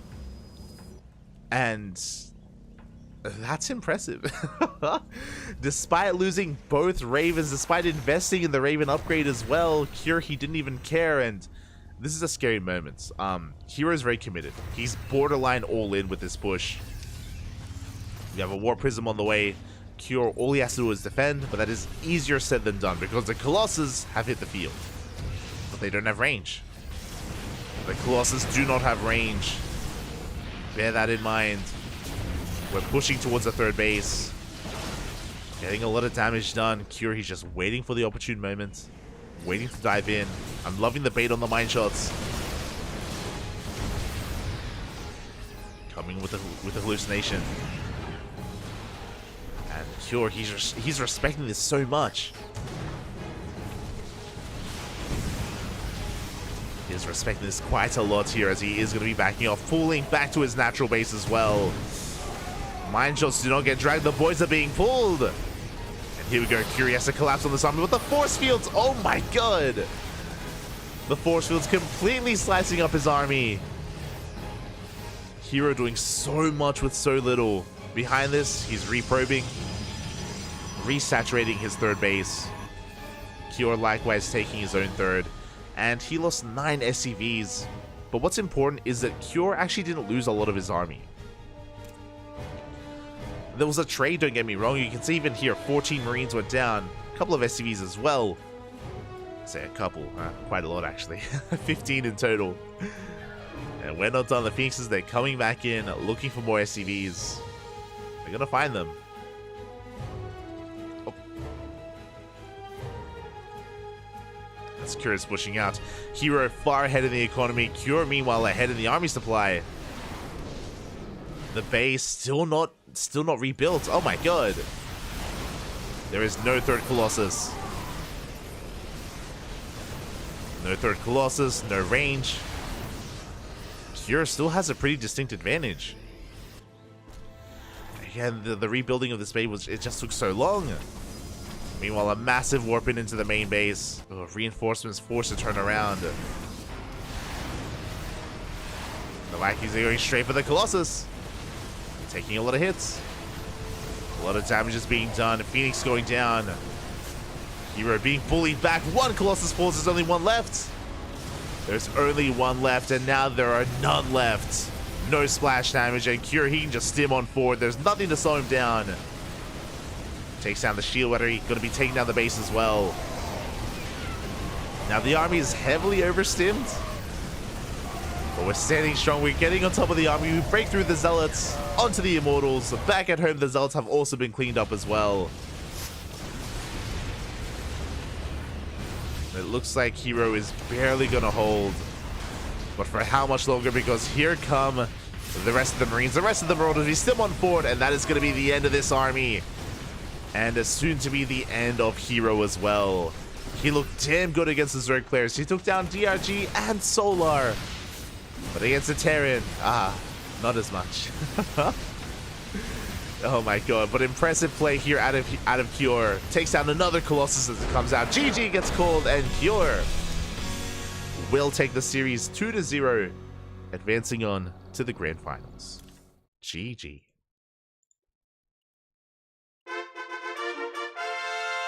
GG, well played. Hero, he had such a strong start to snipe both Ravens to get even worker kills as well. He was picking up some reinforcements. He had such a good start to that game.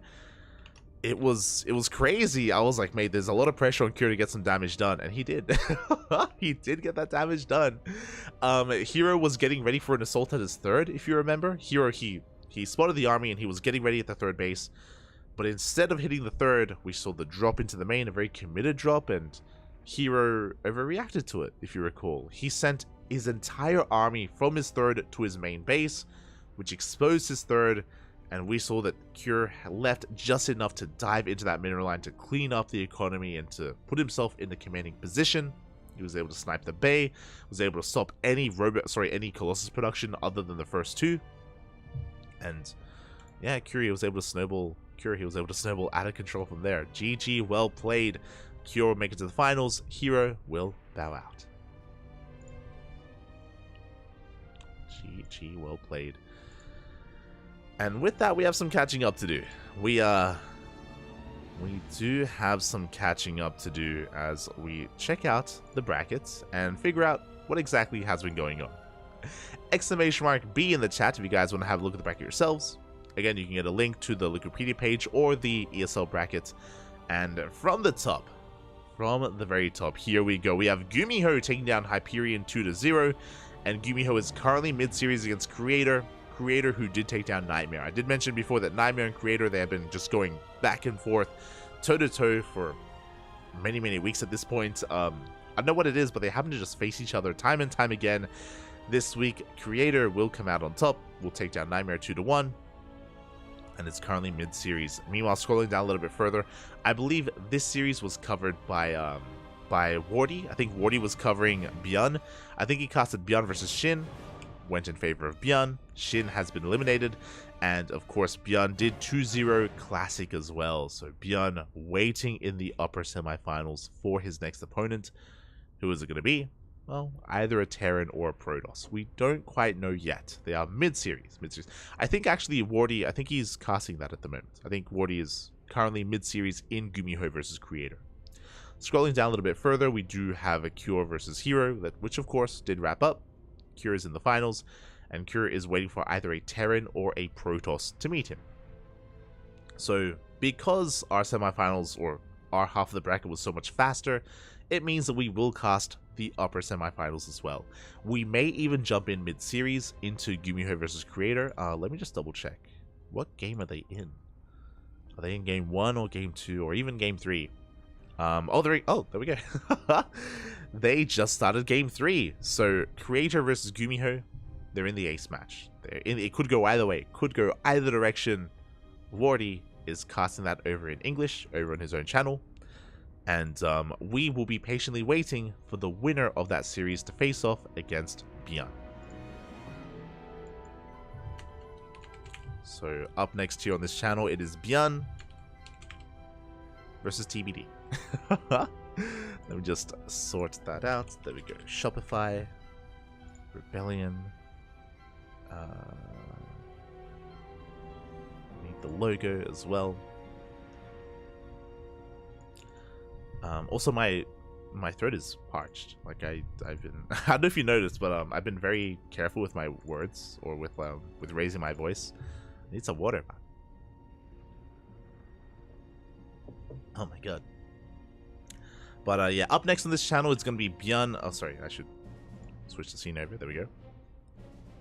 It's gonna be Byun versus a player, as you can see. Not too sure who yet, either Creator or Gumiho. We're gonna be waiting a couple of minutes. It should be like, you know, around 10. I think they just started, so maybe around 10 minutes on average, around 10 minutes until our upper semifinals match. Still uncertain as to what it is going to be. We're still lying in wait.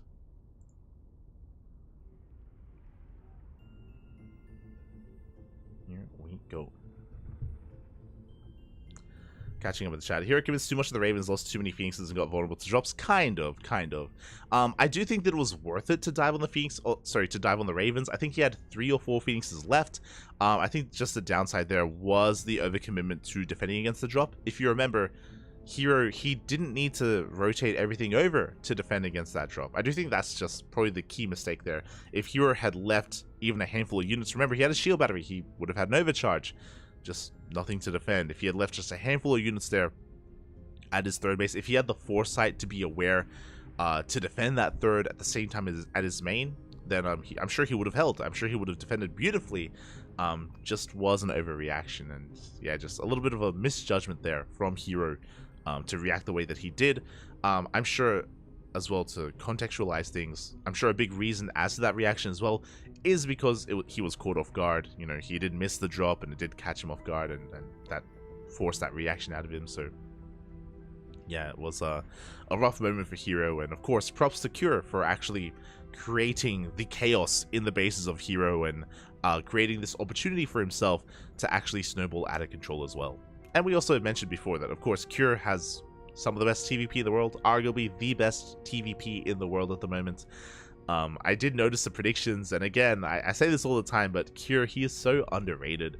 Like, Cure is damn good, and a lot of people sleep on him, and I don't blame them. Don't blame them. Cure is an easy player to sleep on, but you know, he'll punish you for it, Bobby. Punish you. As yeah, from here we're just gonna be going on a short break. Short break.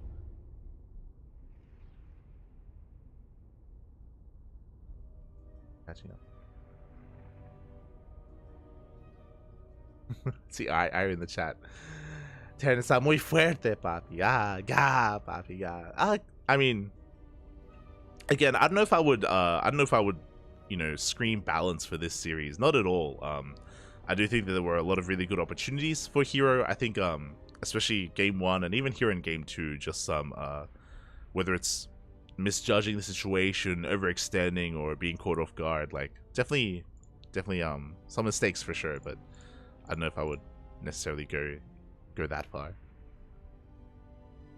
Did you watch the GSL finals live? We may end up casting the GSL finals. We'll see. I still haven't actually watched the GSL finals, just because I've been avoiding GSL because we usually cast it on our channel. But we've been so busy with ESL Masters that we just haven't had the time to cast GSL. We covered the round of 16, but we haven't covered the round of 8 yet. So we'll get there. We'll get there.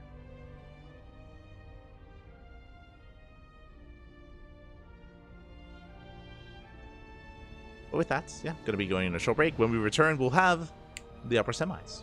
See you soon. See you soon.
And welcome back, everyone. Welcome back to the upper semifinals of ESL Open Cup Asia number 200.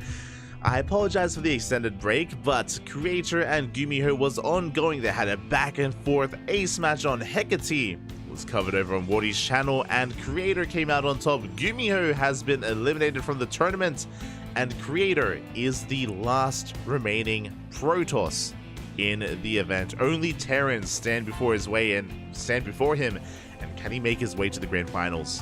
Way to find out, because spawning in the top right hand corner of Hecate, we have the South Korean Protoss player representing Club NV. It is Creator.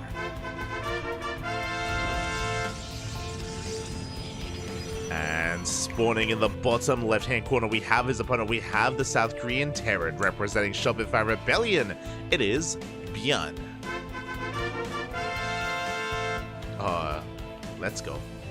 We're going for a cheeky SCV. We're going for an eBay block here across the map. Byun, he purposely went the long way around. He avoided the center scouting path to get across the map to throw down the eBay, but there is a probe in position. Creator does catch wind of this ahead of time. He pulls the boys, and this eBay should not get too much progression whatsoever. It should be cancelled. God. Predictions open. There we go. Just in the chat. No. Predictions are open for another minute or so place your bets while you can as we get this underway. So pretty good start for Creator. This could have been so much worse. If he didn't recheck his natural, if he didn't have a probe in position, then we would have seen an unnatural natural force. And we have seen plenty of Terran players in recent times abuse and take advantage of Protoss players if they're forced to expand elsewhere. And Byun is going for an interesting opener. So it was a single gas opener. Typically this leads into a Rax expand, but we went for a faster factory instead. This should be for an add-on swap, and this should be for cyclones early on. As, Byun is going for a proxy starport? Oh my. Byun. If it is a starport, this could just be Hellions. Yeah, there we go. Starport is on the way. I don't think we have the gas for cyclones, so it's going to be a Hellion drop instead. Aggression nonetheless. A very delayed expansion here for Byun. The probe, the Adept even is going to be checking, and are we going to come across the proxy? No shot. The SCV, it's so low. Starport has been scattered. The SCV is going to go down, and this Starport is going to be cancelled. Completely just shutting down the build here and throwing Byun into a bit of disarray. Yeah, you have to go for the add-on swap once again. Only 2 Hellions. We would have liked to have made 4, but now that there's no proxy starports, we can't go for a drop. And Byun, he has to switch gears, and he goes oh my god. Byun, he knows he's behind. So how do we catch back up? 3rd CC. Very fast 3rd CC from Byun. In TVP, this is unheard of. This is very greedy from our Terran player. And now the onus is suddenly going to be on Creator to punish Byun for his greed. We'll see if we can. Phoenix is on the way. It was a Stargate opener here out of Creator. I believe this has been scattered. Byun, actually, he hasn't seen much of anything yet. So Byun is in the dark, not fully aware of what's going on, not fully aware of what's coming his way. Looking at the units tab, we have Marines that shoot up, but only Marines, no Widow Mines. Cyclone will come out just in time to deal with that Phoenix. What I wonder, is that enough of a oh my god, that's a lot of hits. The Phoenix sees a second Rax, but did not go in deep enough to see much else. Yeah, as Cyclone zones it away over and over again. Creator, he doesn't see how fast this 3rd base has been taken. An insanely fast 3rd base here from Byun. I wonder if Creator can piece this together. I wonder if he can still punish his opponent. As I fight back a sneeze. Aliens are being shut down. We can pick both up. Oh god. Okay, we're good. I fought it back, man. I fought it back. Back at home, it is going to be a Stargate open into a robot. We're going for a Safety Immortal. This is going to be for a 3rd base and for eventually Colossus production. Now, there are some Protoss players that skip the Immortal, but we can see that Creator, he doesn't want to cut any corners, but he should, because Byun is. Byun is cutting corners. Byun is delaying so much here in favor of a better economy, and yeah, Creator, he's just playing it safe. Still not fully aware of what Byun exactly is up to. Byun's building up a Marine army for the time being. And that is a second, a little bit of a mistake there, a misstep here from Creator.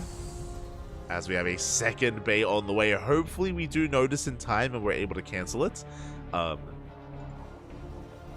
the best use of our resources at the moment as the third base is on the way. Immortal getting in position. We're going to be just repositioning here. And yeah, Creator, he just wasn't able to get to the main. He just was denied entry over and over again. And I think we won't be able to cancel this. Oh. Okay, less than ideal, but it's okay. It's okay, you know. Sometimes we make mistakes and we try to make some lemonade. That's how it goes, right? That's there it is. Colossus production now underway. We do have 2 rovers. You know, really we're just thinking further ahead. Eventually Beyond is going to drop into the main, right? And eventually he's going to snipe some kind of tech. So I may as well have 2. As back at home, Beyond, he's landing his third base on location. Observer getting in position, and I believe, yes, Creator, he will see that the third is already done. Orbital has already morphed in, and Creator, as he takes his third, Beyond is keeping up in the economy and getting his own third base, and this is terrifying. So, typically, as the Observer is going to go down, typically a Protoss player wants to be ahead of base. They want to be ahead of base, they want to be up in workers. For Beyond to expand this quickly, macro-wise, he's going to be looking to snowball out of control, and we try to punish. It looks like 1 SCV goes down, but Beyond, he can keep up at every turn, and Creator just hasn't really been able to find too much damage. The window is closing. The window where Beyond was vulnerable is now closing, and soon the turns will table, and Beyond will hit the field with a massive army. Now, before that occurs, Creator's moving up. Again, we did mention before that because Beyond is taking a fast third, Creator, he has to try to punish this. He has to try to get some damage done. Now, it is risky. You can see how small this army is. It's 1 Immortal, 1 Colossus, a handful of units, a handful of gateway units. It's not a lot to work with, and Creator, he tries his luck. He doesn't find much. He will back off. Will turn back around. Doesn't want to risk it, not against this army. Meanwhile, behind this Phoenixes, they try to get into the mineral line. They will get some SCVs, 1 at least, as the turret does complete. And this is a massive timing here. 1-1 finishing up Stim and Combat Shields. Hallucination does spot the army. Creator getting ready for it. Second Colossus is out. Third Colossus is on the way. Beyond is looking for an opening. Going to be rotating over towards the would-be 4th base. Behind this, Creator is working on charge, +1. Templar Archives is done, which means we can warp in some Archons, potentially Storm. There we go, we dip on forward. Adept goes down. We have a secondary army coming out on the right-hand side as well. Can Creator keep up? Can he do what Heroes struggled to do against Cure? As so far, Creator, he has spread out his army. Again, we don't quite have Storm, but we can, I guess, feedback with these High Templar. Beyond going to be threatening a dive. Prism is moving out. Beyond, can he? Oh, keep up. Okay, he's just posturing. Just trying to keep the attention of Creator here towards the south while Beyond gets ready towards the north. Behind this, Colossus production has stopped, and we're getting into disruptors. Only 1 disruptor at a time. 4th base is on the way for Creator. Observer, oh, it is gonna go down. Now we have a Doomdrop. Creator double expanding. Oh my god, forced to cancel even. As Creator tried to take a 5th, and I understand it. I do think the Creator, he has to catch up. A fast 5th base, that would have been it, but he's not gonna get away with it.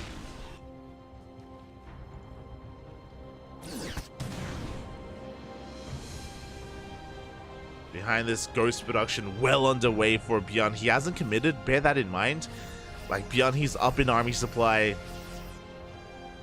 He hasn't gone for any big fight yet. He's still just building up his forces, waiting for those ghosts before committing. He's aware as well just how powerful the defensive position is here for Creator. He has the high ground. He can make use of these choke points, these ramps with these Colossi and Disruptors. Beyond, he's just waiting for his opponent to be caught out of position. Second starport on the way for Vikings, for eventually Liberators. We're getting there.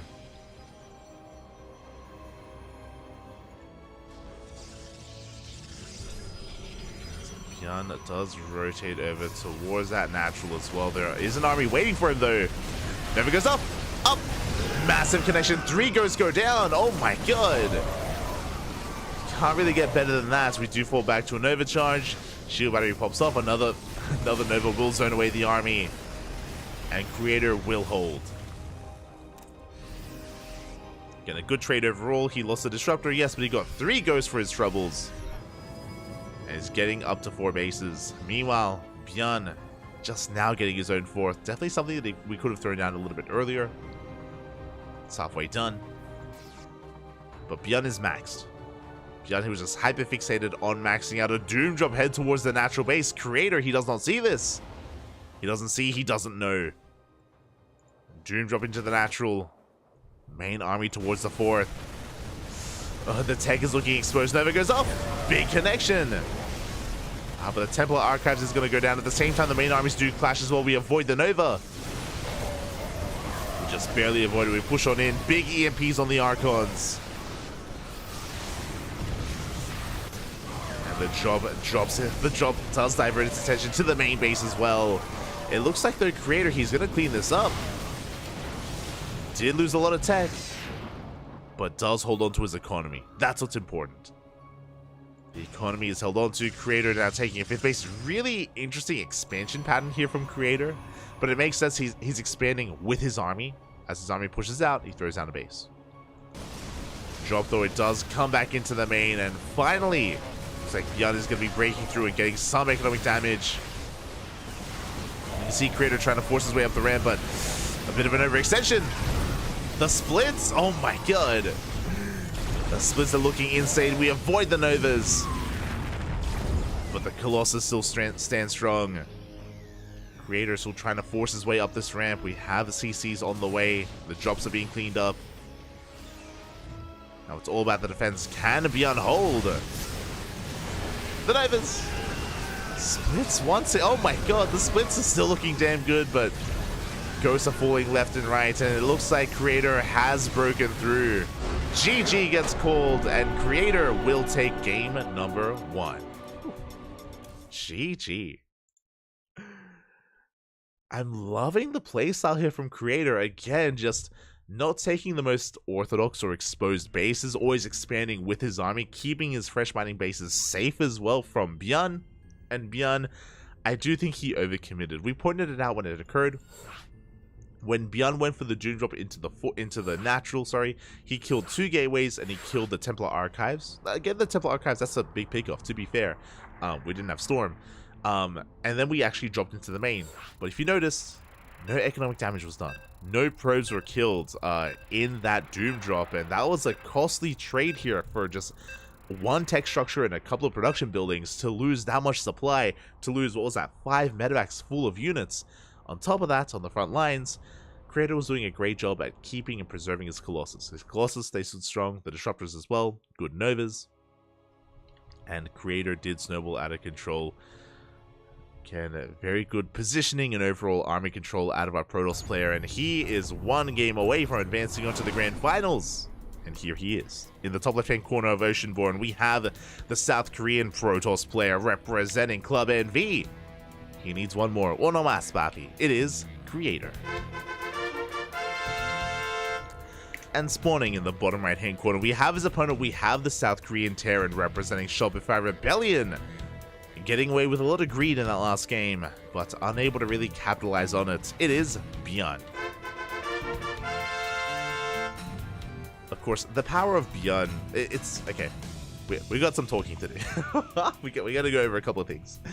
The power of Bjorn is that he's a very hyper-aggressive player. You could see that time and time again, he was looking for an opening, he was trying to go for some drop play, he was trying to catch his opponent out of position, he was eventually committing into a Doom Drop as well. Now, Bjorn, he thrives, especially when his opponent is aggressive. You know, if he's up against Hero, for example, you have the Protoss player pushing out, you have them trying to go for counterattacks and trying to vie for map control. Creator is a very different kind of Protoss. I have compared Creator to Showtime in the past, especially in PvZ, and it is also applicable to PvT as well, where Creator, unlike some other Protoss players, he was just turtling up back at home.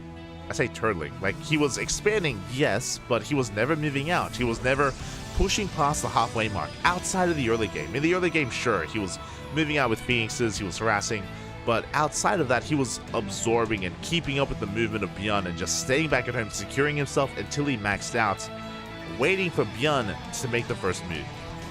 And Bjorn did, because of course he did. It's Bjorn. It's like Bjorn, he's itching for harassment, he's itching for aggression. And eventually Bjorn, he did break, and by break I mean that he went for the Doom drop, and Creator, more or less, he was ready for that. He was out of position, but, you know, he was able to clean it up is what I'm saying. His army was at home. And it's almost the antithesis of Bjorn, because as I mentioned, Bjorn, he wants the Protoss player to be a little bit more active, because that means that their base is that much more vulnerable, and that means that Bjorn can really flex his multitasking, right? That's what he's best at. His best at is multitasking, his control, just pulling apart the attention of the defending Protoss player. But Creator, because he wasn't aggressive, because he was looking to absorb all these blows, he was able to keep up. GG. GG, well played. That is game 1 in the books, and now we're here in game number 2. And to be fair, like, I know that I'm talking, really what I just said was a little like generalities of like their play style, but there's a lot that came into game 1 as well, right? The fact that Bjorn was initially hyper aggressive, and his proxy got scouted, his proxy was shut down, and he had to be hyper greedy behind it instead. He got away with the greed. Creator, he couldn't scout it, he couldn't punish it, he couldn't deny it, and yeah, it was a beautiful game. Very back and forth. A lot of layers to game 1, but here we are in game number 2. We have our tech of choice. It is not a Stargate, not this time. It's a Twilight Council. So we do have a Blink opener here from Creator. It's going to be Blink, most likely 2-gate Blink into a 3rd, but we'll see if Creator decides to be a little bit more aggressive with 3 or even 4 gateways. Meanwhile, back at home, we do have Bjorn going for a Rax Expand into a 1-1-1. So overall, an economic opener out of Bjorn into some drop play. And this is something that he wanted to do in game 1. He was denied, but here we go. A Hellion drop. We have Hellions moving out. The hallucination comes in and does spot the Hellions. Is going to be chasing the Hellions and does come across the medevac drop as well. Everything has been spotted, and now Creator can get ready back at home. We have Hellions on the ground and Marines in the air. Full wall off here. The Hellions, they will not be able to get into any of these bases, and Creator, all he has to do is keep up with the medevac. The wall has been spotted, and yeah, he's gonna just try to work through it. So again, a really good scouting out of Creator.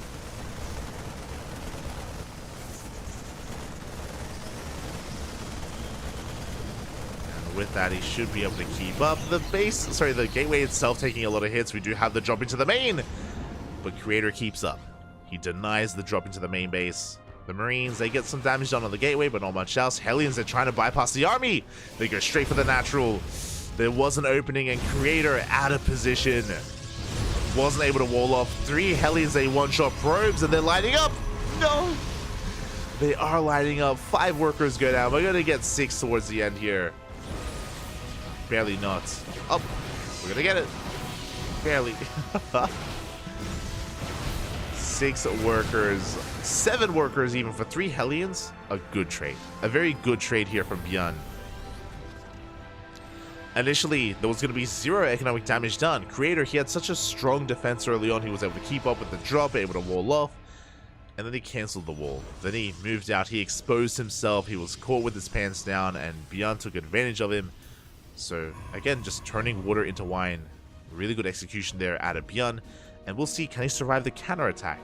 It is going to be 3-gate blink, not 4. 3 gateways does mean that we can blink into the main. We have high ground vision. There is a tank, and the tank is going to go down. 2 volleys, and the tank does fall. Boys are being pulled. SCVs are forced off the line. Medevac as well. Aye. Creator getting a lot done here, and blink control is on point. We will lose 1 Stalker, but we get 5 SCVs. Creator able to reciprocate that damage, but it's not over. We have a Raven into the natural. Stalkers are warped in, and the Raven goes down. Oh my god. The probes that pull back just in time. There is some lost mine time here, but well worth it. Creator sniping that Raven is huge. Bjorn falling apart a little bit at the seams here. losing a medevac, a raven, and a tank all within a minute or so. Not just that, we lose another tank. Oh my... That Hero, is that you? This is how Hero usually plays, just seeing the opportunity and just diving on it immediately. Creator, my oh my, just picking Bjorn apart here. And behind this Bjorn, he goes straight for a third TC, a little bit earlier than normal. Not as early as game one, but oh my god, another tank is gonna go down just as Bjorn moves out. Ay ay ay. And I wanted an ace match, but we may not even get that. Marauders going down one after the other. This is an overextension. A lot of Stalkers are going to go down. We have forced to recall back home. More Stalkers falling here. A big overextension from Creator. Finally, something going Bjorn's way. But looking at the units lost tab here, that was still 3 tanks. Marauders, Raven, Medevac. I still want to give the edge to Creator. It could have been better if Creator didn't dive in as far as he did, but still will give him the edge, as we have a double drop going towards the main base. We have an army waiting at the third. We have some forces here waiting at the main. Storm on the way, fourth base being taken, and the drop, there is an army ready for it. Well, Creator does miss the drop though, as it slips into the main base, but we do have Storm. Oh my god. Massive storms here onto the army, trying to focus down those High Templar. Quick warping of that Archon. But these Marauders and Marines, they're going ham on these Stalkers. Up! Overcharge 1 second too late. The Stalkers go down and the Medevac will escape. At the same time, here comes the reinforcements headed for the fresh mining base here of Creator. They're looking for a cancel. Storms are available. Bjorn really ramping up the aggression, trying to pull apart his opponents. Can we force the cancel? We should! Ooh. There it is. The fourth base will not complete. Looks like the drop into that third base was cleaned up though. And Creator, where do we expand from here? Do we take that center base or do we expand over on the right hand side? But now going for a big counterattack. Proxy gateway has been set up. And Bjorn, his tank count was reset earlier. Mine shot's going to be going up. Oh my god, big connection, taking down the High Templar as well. A bit of a blunder from Creator. He has 1 High Templar left, 1 Storm remaining. Beyond even pre-splitting his army, avoiding that Storm. And he is forcing this back. He gets a Sentry as well. Really good pickoffs. Yeah, Creator has to back off. He didn't want to, but he throws down the fourth base. A very late fourth as well. Again, could have been much sooner. Another mine! Oh my god. And Bjorn is stabilizing. Bjorn is now stabilizing. He's up to ghost production now. And with these ghosts, the High Templar, they don't pose as much of a threat. They're still terrifying. We still have to respect the storms, but the ghosts have arrived.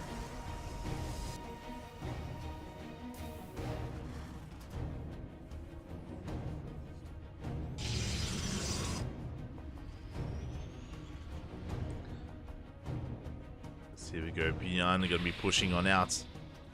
Fourth base being taken. He's going straight for the... He wants High Templar. He wants it. Doesn't quite commit. Takes a storm to the face. The ghosts have arrived. Shows the EMPs. They do connect. Gets 2 High Templar, but a storm still does land. Bjorn, he cannot close the gap. Can't close the distance.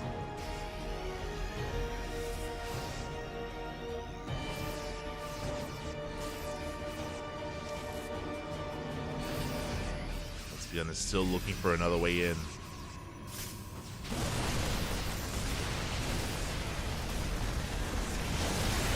As, oh my god, Bjorn is going to be eating the storms to the face here. We still have 1 left on the left hand side, but the High Templar does get picked off. Good snipes from Bjorn. Taking down a lot of those High Templar. At the same time, Bjorn trying to get his own fourth base up running. Zealot run by runs into reinforcements. Doesn't get any damage done.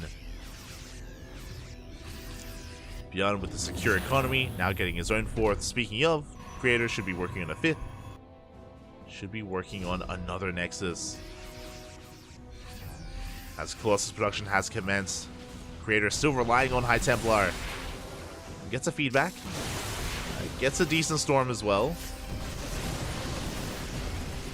And we still have some more storms available. Big EMPs! Oh, the Marauders from the right-hand side, but yeah, the storms are just looking too good. Bjorn taking too much damage here to his main army. Does deny a warp in. Oh my god. Does deny one of the warp ins. As Creator's trying to come in from behind. But Bjorn is already working on Vikings. I love that he already has some anti-air for this Colossi. Instead, Creator getting into double robot production, double disruptor production even. Warp Prism does get into the main. SCVs are going down, a lot of lost mine time. As Bjarni sends everything back home. The entire army turns around, and the Vikings, they will shut down the Prism. Well, these else, they got 7 SCVs, they got a lot of breathing room for Creator as well. And from here, Creator, he should be looking to either expand or double down, and hey, we're doubling down. I mean, Creator, he hasn't seen the 4th, is the problem. He hasn't quite seen that Bjorn is keeping up with the economy. But now he will. He will take note of the planetary. Oh, taking a lot of hits to the face. Expanding from here is going to be difficult. Bjorn pushing out. How many ghosts do we have? We have 6 ghosts. Can we avoid those Novas? Bjorn rotated around. He scans. He's also looking for the 5th base. Trying to figure out where exactly Creator is going to be expanding. Oh, a bit of miscontrol there. The Stalkers go down for free. Ay. Expensive losses here for Creator. Not ideal. But if I can still go his way, Novas go up. Oh my god, massive connections. The Ghosts, the Marauders, they take the Novas to the face. And suddenly, it's worth it that we lost the Stalkers earlier. It's okay. Creator is maxed out. We're going for a big Doom drop though. Creator, does he turn around or do we commit? We're going for a base trade. Big storms here on the army. The Ghosts are getting caught out. Oh, this is a disastrous start here for Bjorn. Bleeding out too many high-tech units. But the base trade is upon us. And again, Creator, he can always recall back home. 20 workers go down. The Novas, the Disruptors. Novas going to be going off big storms as well. And Creator, the goal here to break the main. To get on top of the production. Oh my god, the storms are endless. The storms are insane. We got a warp in behind this as well. There are a couple of mine shots that are going to be going off. But Creator, he does bust in. And meanwhile, across the map, likewise, Bjorn is also pushing into the natural. But GG gets called. Creator, he takes control of the main base. There's no coming back. And Creator will take the series 2-0, advancing on to the grand finals. GG. GG, well played. Congratulations, as Bjorn is going to be eliminated and Creator makes it through. Very well done. I mentioned before, but game 1 was so interesting to me. I did see someone say something crazy. It was like Protoss got destroyed all game, then got A-moved in game 1. I don't think you were watching game 1. Game 1, there was so many layers to it. It was great to see. Here in game 2, it was a very different Creator, right? So with Creator, he, instead of being hyper defensive, he was hyper aggressive early on, shutting down so much, getting, what was that, 3 tanks, Ravens, Medivacs. The pressure was suddenly on Bjorn instead. And what was interesting, as Bjorn was taking a 4th base, is the fact that Creator didn't take a 5th, right? Creator, he was opting not to get up to 80 workers. He was opting to cut probes and cut economy in favor of maxing out instead, building up a death ball of an army and pushing across the map. And then we ended up in the base trade. And even in that base trade, we saw Bjorn bleed out far too much. Ghosts and Marauders going down for free. And yeah, in the base trade, every unit counts. Every unit matters that much more. GG. GG, well played. Congratulations. Congratulations to Creator as he makes it to the grand finals. Makes it to the finals, and we have one series left. We have another TVP. Thankfully, we avoid the mirror matchup. I was a little bit concerned that we would have a mirror matchup for us instead, but it is going to be a TVP between Cure and Creator. Let's go. Let us go. Cure quickly becoming one of the best Terrans in Korea, arguably the world. And Creator likewise looking hot tonight, taking down Gumiho and Byun. Specifically, Creator relying on his PVT to carry him through this tournament, and can he pull it off again against a player who has the best TVP in Korea? Doesn't get easier, you know. Essentially, Creator, he's been leveling up through the course of this tournament. First Gumiho, then Byun, and now the final boss, Cure. Cure is the final boss, and again, you know, you're just gonna get more and more tested here in your TVP. Oh boy. Let's go.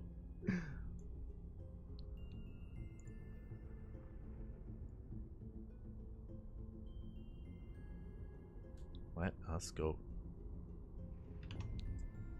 For now, the players are currently conducting their vetoes. Vetoes are underway. And then we'll be diving into our final series of the night.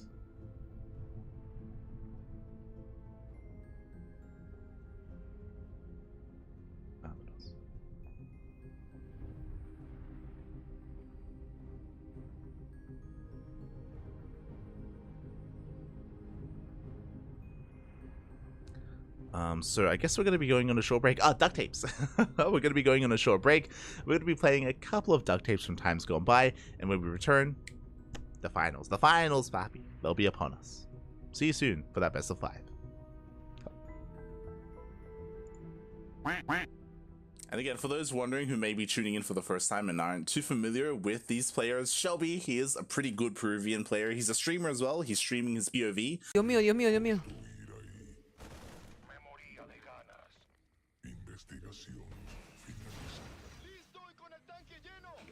Men, ¿qué me quiere pushar con 4 Belin, 3 mutas? ¡Corre, Forest! No lo dejen ir. ¡Ah! ¡No! ¡Oh! ¡Te pasaste de ver!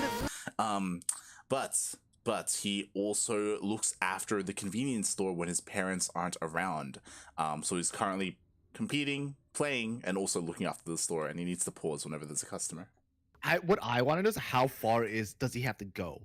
You know, like, is it like downstairs, so, right? Yeah. Like, yeah, I think it's a flight of stairs. He has to get down a flight of stairs. you're like a customer. You're like in the, waiting. You know, ding, and then you're.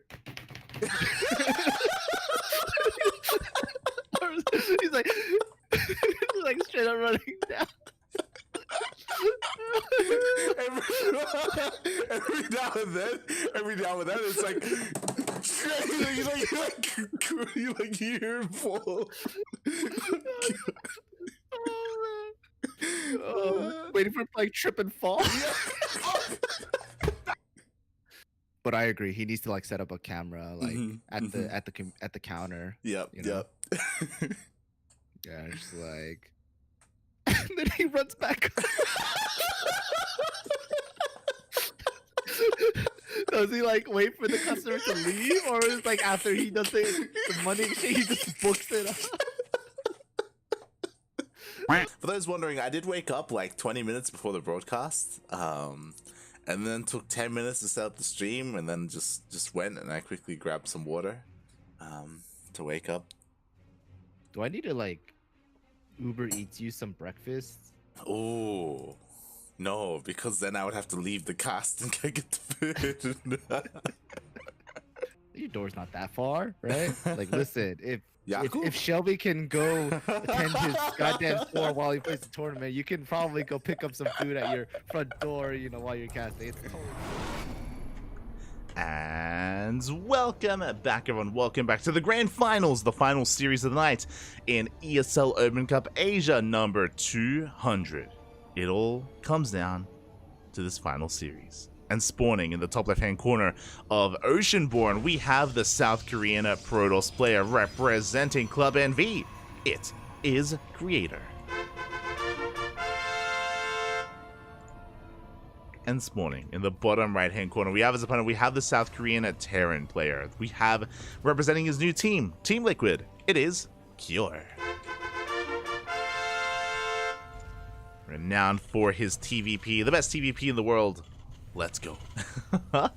And again, likewise, creator, he has been working through all the Terrans. He's been working through them one after the other. First Gumiho, then Byeon, and now Kyor. Can he go the distance? Can he go all the way? We're here to find out. As we're going to be sending out a scouting probe here towards the right-hand side, we are a little bit concerned, a little bit wary of a proxy rack, so we are looking. And so far, we are coming across nothing here as Kyor is going for an economic opener. We spoke about this before, but Kyor, alongside a lot of the Terran players in Korea, they do go for Rax expands. They very rarely go for double gas openers. That's very out of fashion. It was a little more commonplace last year, but nowadays it has fallen out of favor. A lot more Terran players are comfortable in the early game, getting into the mid game without relying on too much aggression early on. Probe is here on the low ground, just being as annoying as possible, trying to delay the CC, and it will delay it for a couple of seconds before finally being thrown down. So a nice little delay here from creator, not the biggest of deals, but a delay nonetheless. I miss Shelby. I miss Shelby as well, Poppy. I miss Shelby. Smooth.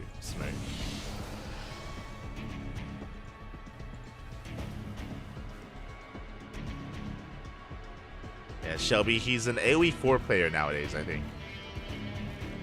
Playing Age of Empires, League of Legends. He still streams. Shelby does still stream, but not StarCraft. Not anymore. Feels bad, man. Feels bad. Those wondering, Shelby, he was like the Peruvian Jim Rising. The Peruvian... Hi, man. Hi. As the Reaper is going to get across the map. Going to be dancing with this Adept and getting quite a lot of damage done. Fun fact, Reapers do outrange Adepts. They do outrange them. So if you are quick enough, you can see here, you can get shots in without a counter shot going off. It does take a lot of control. It's a very delicate dance, but you can see that a lot of damage was done. As Kyor will just focus on his defenses back at home, getting into a 1-1-1 follow-up. That is, of course, a Cyclone on the way. Oh, did I open... Oh, no! And predictions are open. I was supposed to open them up earlier. My apologies.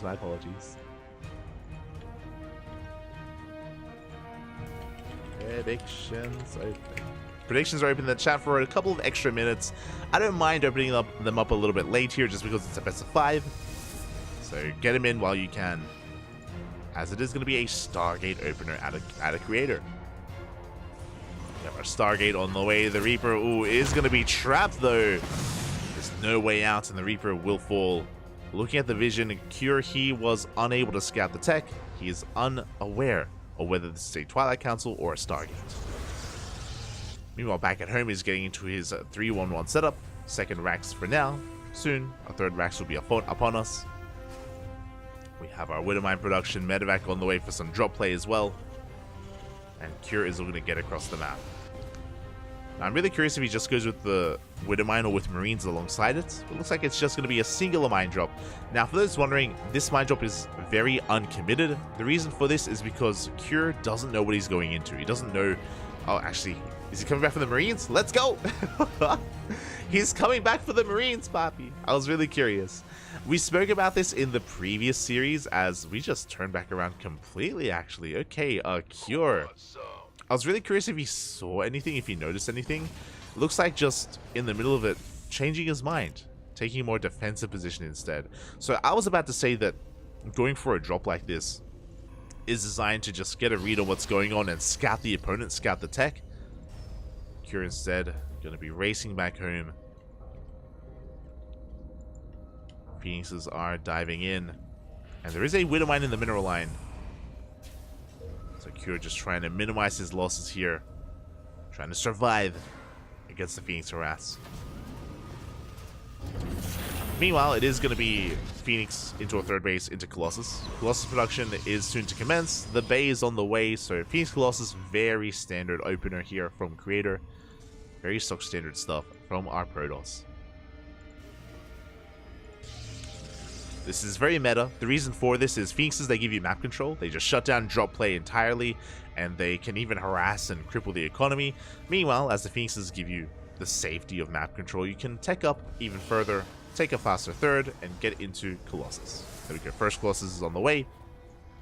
Now we're going to be lacking in a ground army, you know, no charge loss of support or Archons, but we'll get there eventually. Once we get up to 3 base saturation, then we can tech up even further.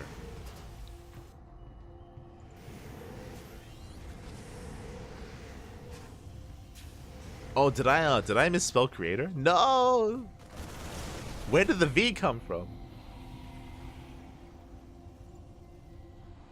Okay, no, we're good. Ay. Let's go. For remember that, I thought I misspelled it in the predictions. Not like this. So now Cure is just building himself back up. Again, 3-1-1 setup here. When it comes to the production, we have quite a solid army as well. Interference Matrix has been researched. We have disables. One tank is going to go down for free here. Oh, not quite for free, taking a big mine shot to the face, and the tank survives. Creator's in a lot of trouble. These Phoenixes, they've taken a lot of hits. We need to race back home because here comes the army. And with these Ravens, the Colossus, what can they do? What can they really do? Force fields here are going to be paramount.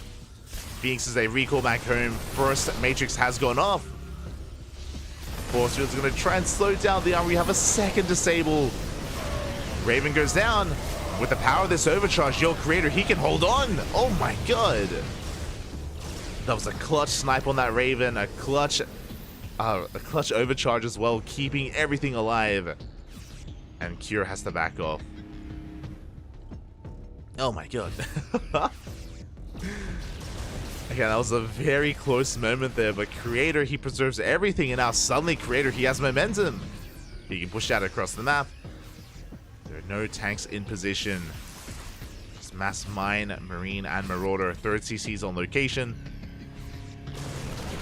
Creator, if possible, he wants that Raven. He'll get it. Second Raven goes down. Widowmine as well. Of course, these mine shots are going to be brutal. You have to avoid them. The tank finally does come down from the high ground. Oh, mispathing. No. 2 sentries for free. A little bit of mispathing there from Creator, and he has to commit. He does push forward, but with slow lots, he cannot close the distance. He has to retreat.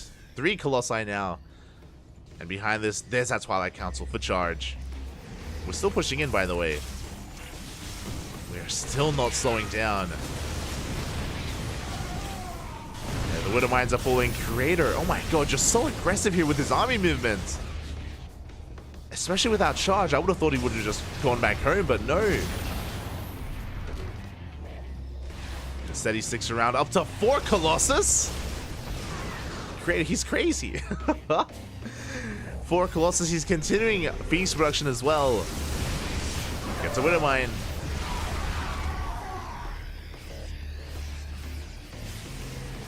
Charge now starting up Temple Archives on the way, just reinforcing with this pylon. Slow warpins at that.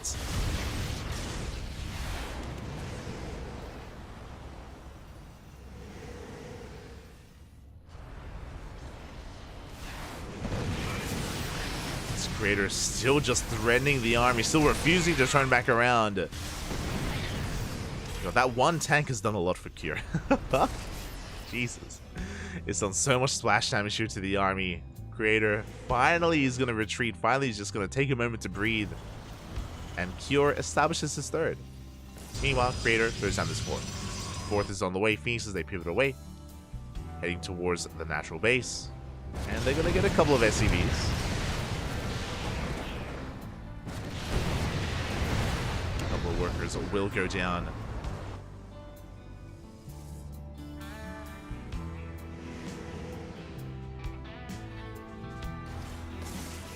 Why the one Cyclone? Cyclones, they're just a defensive unit really early on. They help against, you know, your initial couple of Adepts, your initial Phoenixes. Just a solid way to start the game. But here we go, Cure now focusing on his move outs. We have quite a hefty amount of Vikings, 7 Vikings available. We're making 2 at a time. It makes sense, especially because of how Colossus heavy we are. Very unorthodox to go up to 4 Colossus. Usually they do so much over damage or overkill that it's not worth it. Usually more efficient to get into disruptors, but for Colossus, you know, they pack quite a punch. Phoenix does go down.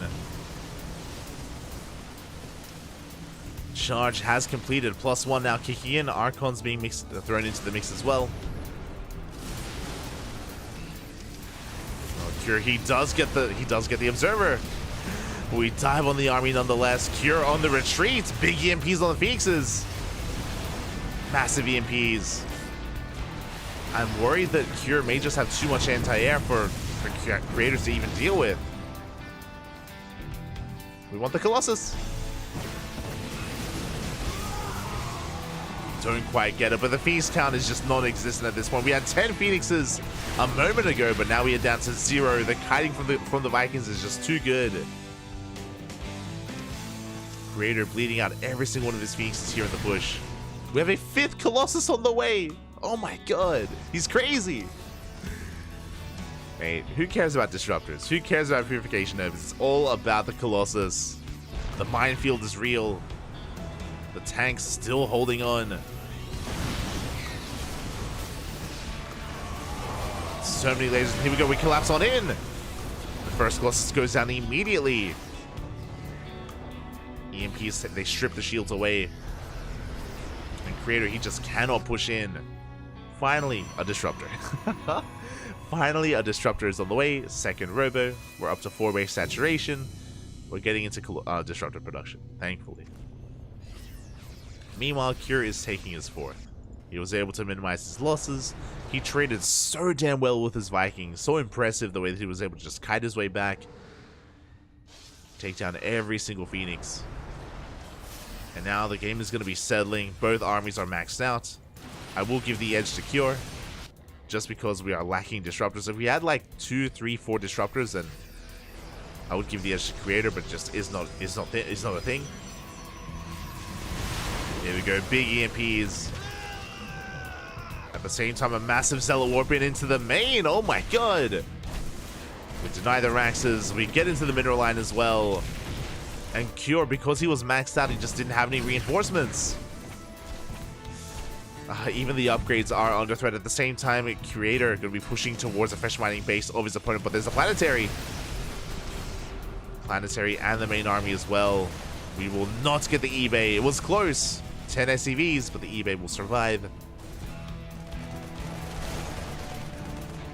And Creator backs up. He's going to be backing up another Zealot Rambai coming in. Only 3. Shouldn't get too much done. Hoping for some maybe friendly fire in the mineral line. Barely gets an SCV. Cure now splitting up his army. He has a force on the left-hand side looking to deny the center base. And of course he has a force on the right defending his 4th.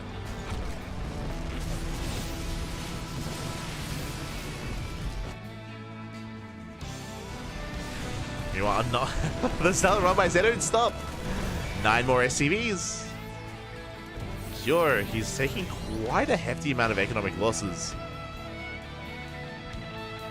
Down to 63 SCVs. But this does mean that Cure has a larger army. We got fusion cores on the way for Liberators. The Freedom Battle. Liberation is soon to be upon us. There it is, +1 ship weapons finishing up. Soon to be +2. There we go, +2 ship weapons on the way immediately. Liberators, they do reign supreme here against a ground-based Protoss army, and as we're getting into Libs, Skytoss is on the way. So far, Creator, he's keeping up with the tech here. For those wondering, Liberators are kind of like Lurkers in ZVP, where Lurkers, they force Skytoss. Likewise, Liberators also force Skytoss.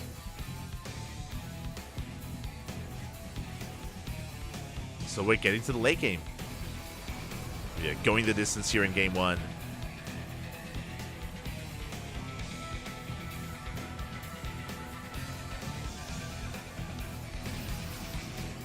And Creator still just can't find a way in. Now, what I will say is that right now, Creator, he's on 5 bases.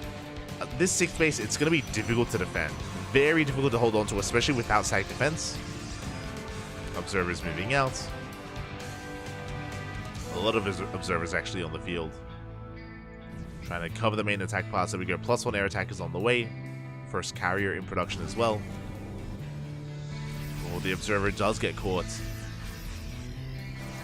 Backup observer has to be made. Yeah, and here we go. The army has arrived. Sack defense just isn't ready. The Colossi on their own, they cannot touch this army, and we will cancel the sig. I feel like a lot of this game is going to come down to whether or not Creator can expand and take a sick base. He may have better luck on the right-hand side, but Curie's checking. Making sure that isn't the case.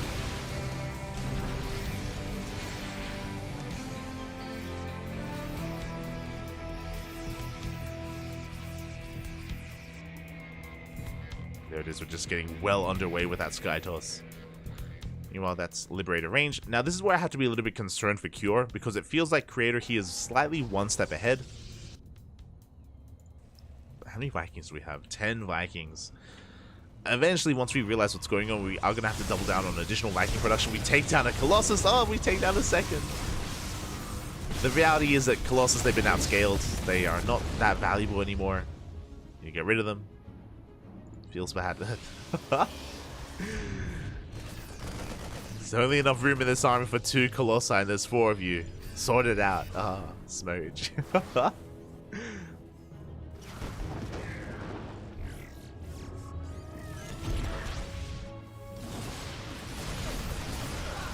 So because there hasn't been a big clash, Creator, he's just refining his army. Still on 5 bases, by the way. We still need a 6th. Meanwhile, Cure, he's getting his own 6th up and running. Creator once again attempting to expand, and once again he's gonna have to cancel. It's never gonna happen. Not here. Meanwhile, a nuke at the 4th. Uh-oh. Okay, we do notice. We do react. We don't get a kill on the ghost. At the same time, army's gonna be pushing in.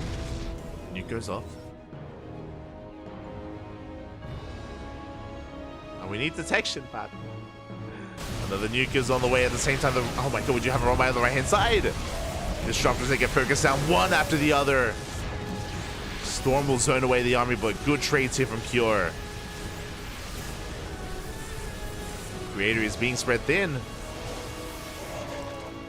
Comes another storm. And once again, yeah, the 6th is just not going to happen. On Oceanborn, it's so difficult to take the center base. Cure is going to keep on pushing towards the natural.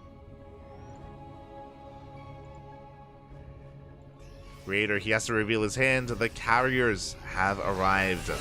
We're going for the ghosts. Oh my god. Don't quite get any of them. We do pull back. Another nuke is thrown down. Do we have detection? We don't. The ghost nuking itself, actually. Oh my god. There we go. The ghost finally going to go down. And because the carriers have been revealed, we're making 8 Vikings at a time. Crazy. We're up to 13, and we're about to have so much more. Again, it's all about the Sky Terran against the Sky Protoss. Now, I say that, basically, these carriers on their own are very vulnerable. I will give the edge to Cure's army with Mass Viking. We just need some support on the ground. We need Archons, Storm, Stalkers as well. Problem is that, again, Ghost and the EPs, they deal with everything that I just said. It's going to be a difficult game here, a difficult army to maneuver for Creator. Nuke is going to be coming in, and Creator, he does notice. Probes will go down. Oof. 5 probes. And some sack defense. Oh, here comes Cure. Pushing on the right-hand side. We can see Creator desperately double expanding. He needs another base. Meanwhile, Cure has every other base on the map.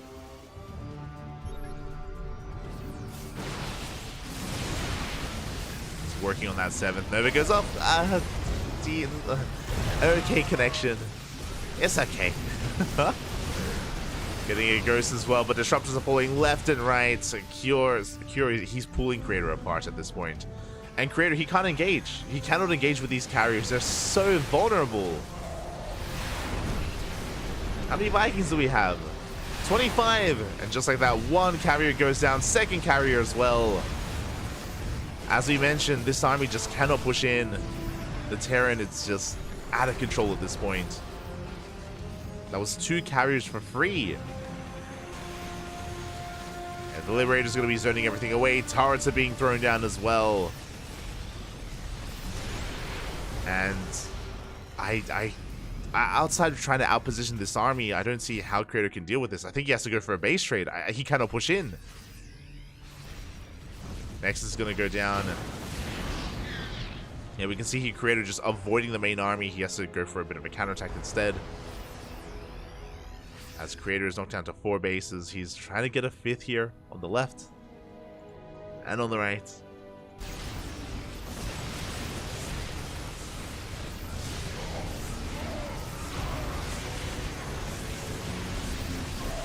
It may even be worth, I'm not too sure, it may even be worth getting Tempests at this point, like 2 or 3 Tempests just to chip away at the army. But as it stands, Creator, he knows that he cannot fight it, so he has to retreat. Yeah, and we're going for a base trade. Base is going to be falling now. 2 next have already fallen for Creator. Just now, a planetary is going to be falling for Cure, so it's just a late base trade for the Protoss. I do like this move overall, but again, it is just delayed.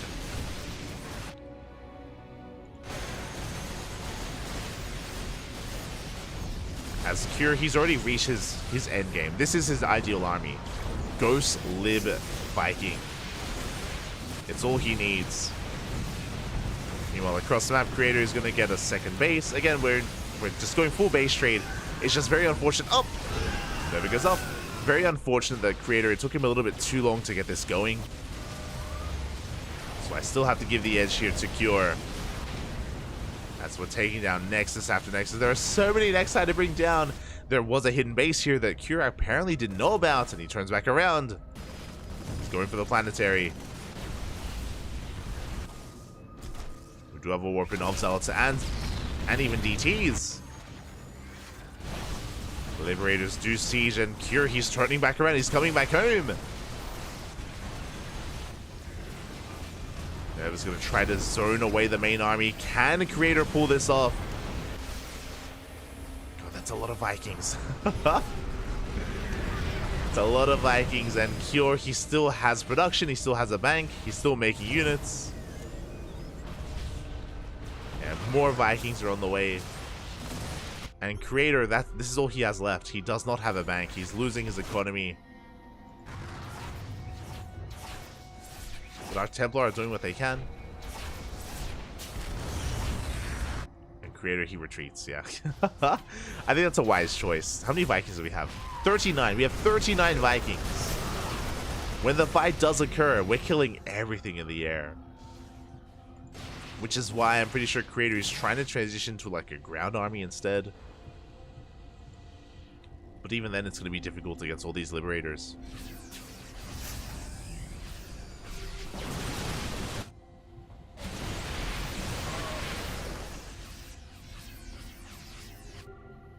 Well, this Nexus is going to be going down. We do basically have 1 base versus 1 base. The downside here is that Cure did have a bank, and he still has a massive gas bank, so he's able to rebuild, remax. Cure should be the first to reach 200 supply once again. Creator going to be expanding on the left-hand side. Okay, so when it comes to these 2 big armies clashing, if we fight with cannons and shield batteries, if we connect with storms, Creator, he can take a fight, but likewise there are also EMPs with these ghosts. Up! 2 ghosts go down. A good start for Creator. Very good start for the Protoss. Meanwhile, the Libs, they just bullying the army back. Storm does connect. But this is the problem. The Liberators, they just zone back the ground army. There's no way for Creator to engage. And just like that, this base will go down. He gives up one of his only mining base, actually. 18 workers go down. And Creator has to base trade again. Like, he cannot push into this. He knows that. Has to base trade. And this is also the only mining base of Cure. But Curie's turning back around. Ah. This entire game, Creator, he's been running away from the army. The Storm! Flanking Storm does not connect with the Vikings. Yeah, we have to recall the hell out of here. One carrier goes down. Ah, but there's no cannons. There's no shield batteries. There's nothing here. There's no support. And the reality is, eventually, Creator is going to have to engage. Eventually. We're running out of room, Path. See, Orbital is landed. We're getting this time again. 41 Vikings. One carrier goes down. And this is going to be it. Here we go. The final fight. Nova goes off. Does connect with the Ghost. Oh my, every Ghost goes down. Big pickoffs here for Creator. Meanwhile, every carrier is falling. Again, that's to be expected. It was a lost cause at that point. The DTs. Do we have scan? Oh, we just muled. Without the scan, the DTs, they kill so many of those Vikings. Oh my god, the Storm will also connect as well. Creator, he's fighting back. The DTs are doing what they can, but GG gets called. Creator has nothing left, and Cure will take the game. And that was game one. That was game number one. GG. Oh my god, it went the distance. Went all the way. Again, so kind of leading into this, obviously Cure, he had like a death wall of an army that we could never push into, we could never engage. But a big reason as to why things turned out the way that they did is because of the fact of the map itself. Oceanborn, it is very difficult to get a 6th base, and we saw Creator try time and time again. I think it was like 3 or 4 times he was trying to expand and take that 6th base, and he couldn't. Because he couldn't, he was behind economically, and because of that, that's why, despite the fact that he was transitioning into Skytos, Cure was the one in control. He had so much more momentum going his way. He was able to be the first to max out. He was able to get a read of what was going on, able to invest into upgrades, get into +3 ship weapons. Creator, he was one step ahead economically. Because of that, he was able to just, again, dictate the pace of the game almost entirely. Here we go, we're getting into game number 2, and spawning in the bottom left-hand corner, we have the South Korean Protoss player representing Club NV. It is Creator. And spawning in the top right-hand corner, we have his opponent. We have the South Korean Terran representing Team Liquid, leading the series 1-0. It is Cure. So again, because of the crippled economy of Creator, he just was never able to really get too much momentum going his way. He was never able to get map control either. Cure was in control. Creator just one step behind. Ooh. And yeah, now we're going to be getting into our next game. Now, on a map like Solaris, I do think that it is much easier to cut the map in half and have a stable economy. Able to take your 6 bases. And even Vive controlled the 7th base as well. So I do want to say that it's a little bit easier to take these expansions on this map, but we'll see. We'll see where this takes us. Again, easier compared to Oceanborn doesn't say much, just because Oceanborn is brutal, man. It's brutal.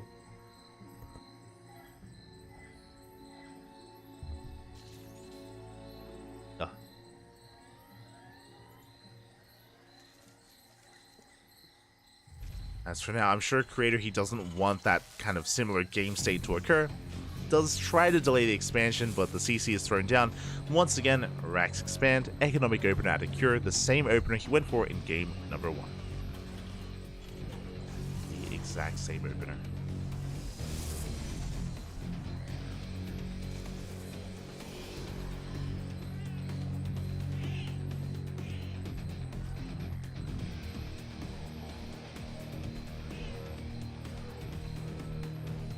The way the game is settling. I'm still thinking about that first game.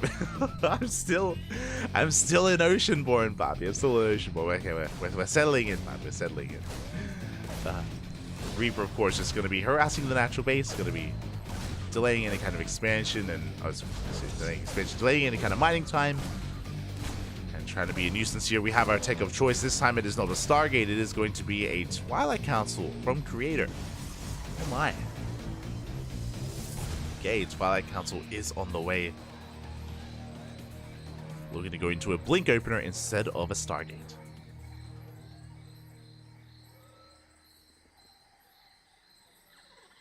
God, there's still, again, so many facets to that last game. I'm even thinking about the first push. Remember the initial push where the Ravens got like every disable they could have, but Creator barely held on, and he was the one with momentum? Like, it was such a back and forth. Such a back and forth there in that game. Behind this, Kiri's getting into a 2-1-1 setup. Interesting, actually. Okay. Okay, 1-1-1 into that second Rax. Going for the safety cyclone at the start of the game once again. And Cure, he wasn't quite able to get into the main. He hasn't seen the tech yet. Cure is in the dark as to whether this is a Stargate or a Twilight Council. And it's going to be a little bit more committed. We have one gateway in the main and two gateways are thrown down here at the natural base. Reaper goes in and the Reaper will scout. A massive scout here for Cure. He doesn't just get eyes on the tech, he also saw both gateways coming into the natural, so he's aware of the 3-gate opener. He's aware that Creator is going to be a little bit more aggressive. Those wondering, 3-gate is not all in, but you can move out across the map. You can, you know, vie for map control, pick off some units here and there, but you do still expand. There we go. Third base is thrown down. This isn't as aggressive as, say, a 4-gate Blink Opener, as we've seen in the past. Meanwhile, we have a drop into the main base. It is going to be a Widowmine and a Cyclone, actually, not a Mine and Marines. Okay. Very interesting combination. We do dive in. Stalkers are in position, and we hide this. I love this, by the way. So, Cure, he's making it look like a singular mine drop.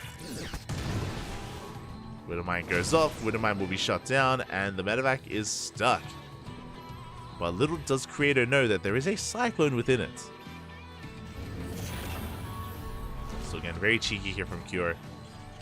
Hopefully it gets some damage done. Hopefully.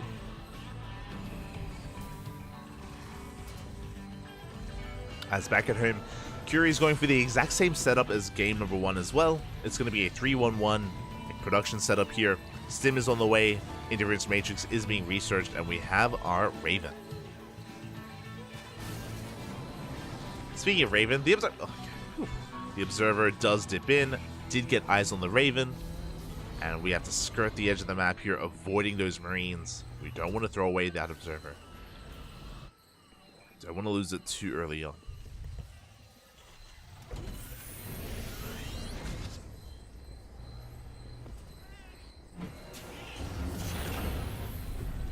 Oh my god, as the Observer's getting very adventurous, it does bypass the army, going deep into the main.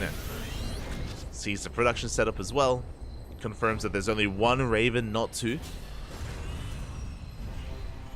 And that we're going for a higher tank count instead. Remember, last game it was only a singular tank.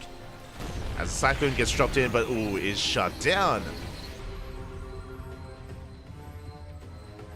Ooh, and this is going to be a very different follow-up as well. More of a Swarm Toss composition. We're getting into faster charge. Immortal production has commenced.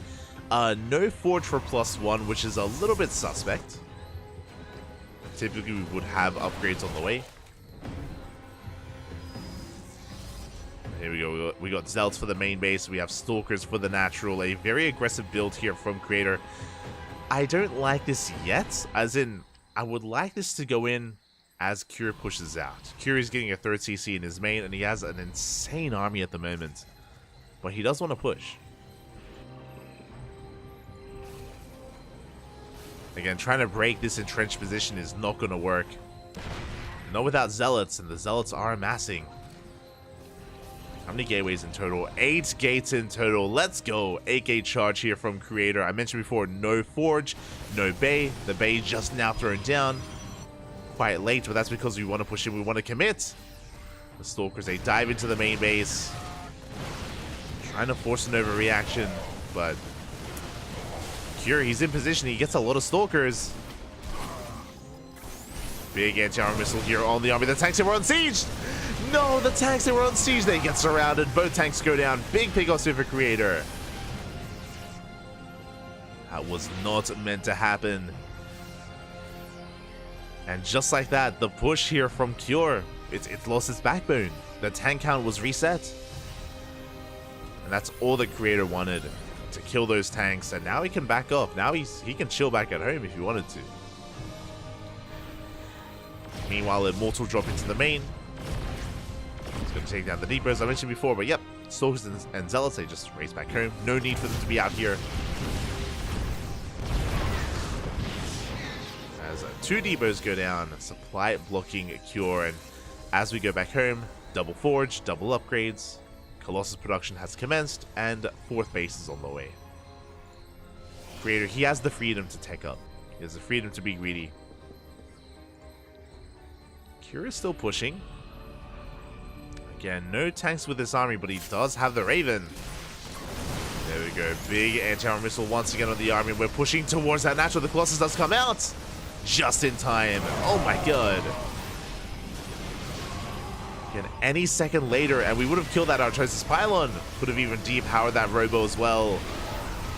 But now we're going to be pushing on out. Good juggling here with that War Prison. The flank on the left-hand side almost breaks through. Yeah, but Creator is going to completely shut this down. Colossus is saved. Immortals are saved. And Cure has to back off. Oh, we want the medevacs. We're going to get them as well. At least 1. Oh, can we get 2? Not quite. As behind this, Cure is getting his 3rd base up and running. Same time, Creator is fully saturated on 4. Now pushing into these new tanks is going to be difficult here for Creator. He's going to test the waters. Let's get 1, 2 Widow Mines for only shield damage. Very well done. As Cure is getting ready for some drop play, Widow Mine drop into the main.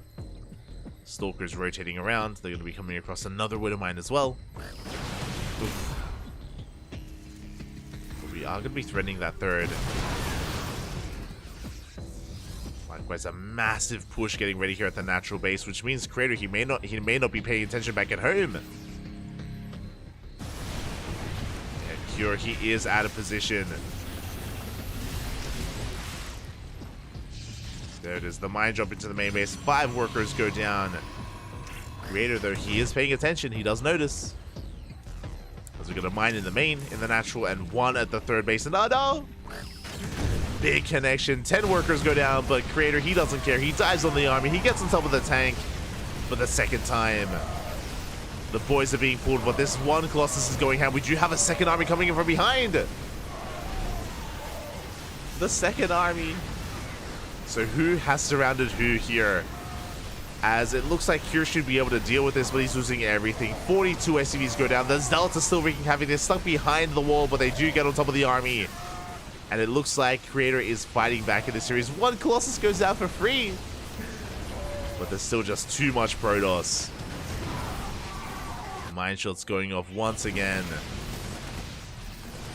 That is 49, almost 50 SCVs going down. Creator, he's muling. So Cure, he's muling. Trying to recover here despite not having control of the map. Looks like the Widow Mines were cleaned up. Cannons did complete in all these bases. And Creator, he can reinforce and push in once again. Now Cure, he has a comparable army, but the mines, they're a little bit far back. So because they get in, they get 3 mules. You get 3 mules for the trouble. Creator going for another big warp in.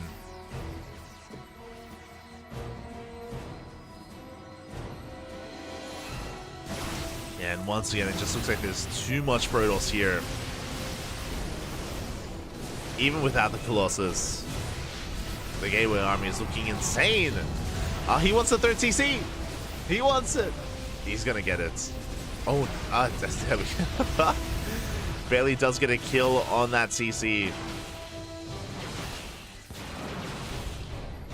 Curie's knocked down to 2 bases. Barely a 2-base economy. 17 SCVs. And it all comes down to this final army. And we had plenty of detection.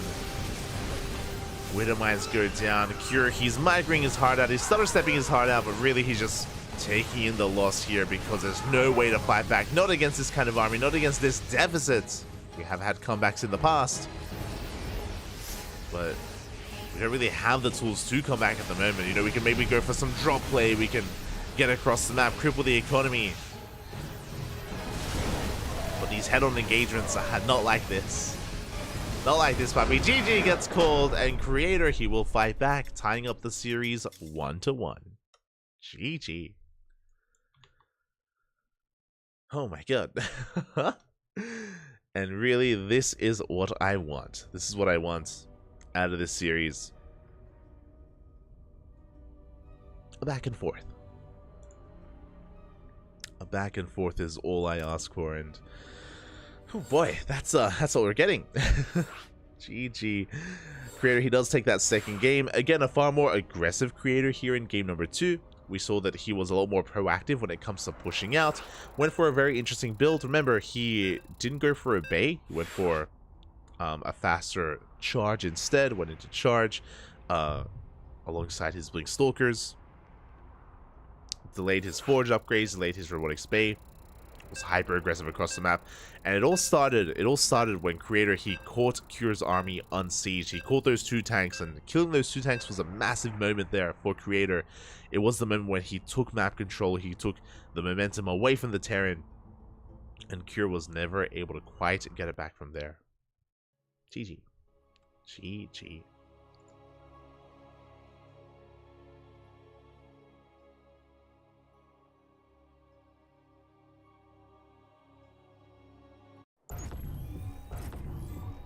See the chat out. Winner here goes to ESL ends together with Cure, single elimination only. It's a weekly tournament here between our 2 players, and here we go. Spawning in the top right hand corner of Hecate, we have the South Korean Protoss player representing Club NV. It is Creator. And spawning in the bottom left hand corner, we have his opponents. We have the South Korean Terran representing Team Liquid. It is Cure. And I can't believe there have already been 200 editions of this tournament. For those wondering, ESL Open Cup, the ESL Open Cups, they started back in 2020 in the advent of ESL Pro Tour. And every single week without fail, we have had these Open Cups for each region. This is the Asia edition. Of course, there's a European version and an Americas version as well. 200. Oh. Pretty big milestone, actually. Pretty insane milestone. Hopefully 200 more to come. It's been 3 years. 3 long years. We'll get 3 more out of us, Pat. We'll get 3 more.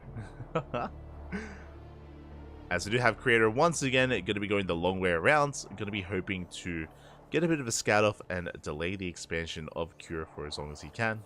Cure once again going for a Rax Expand, Economic Opener, 3 games in a row. I mentioned before that a lot of the Korean Terrans, as we are a little bit late there with the probe, we do not get the delay. Cure, a little bit too quick.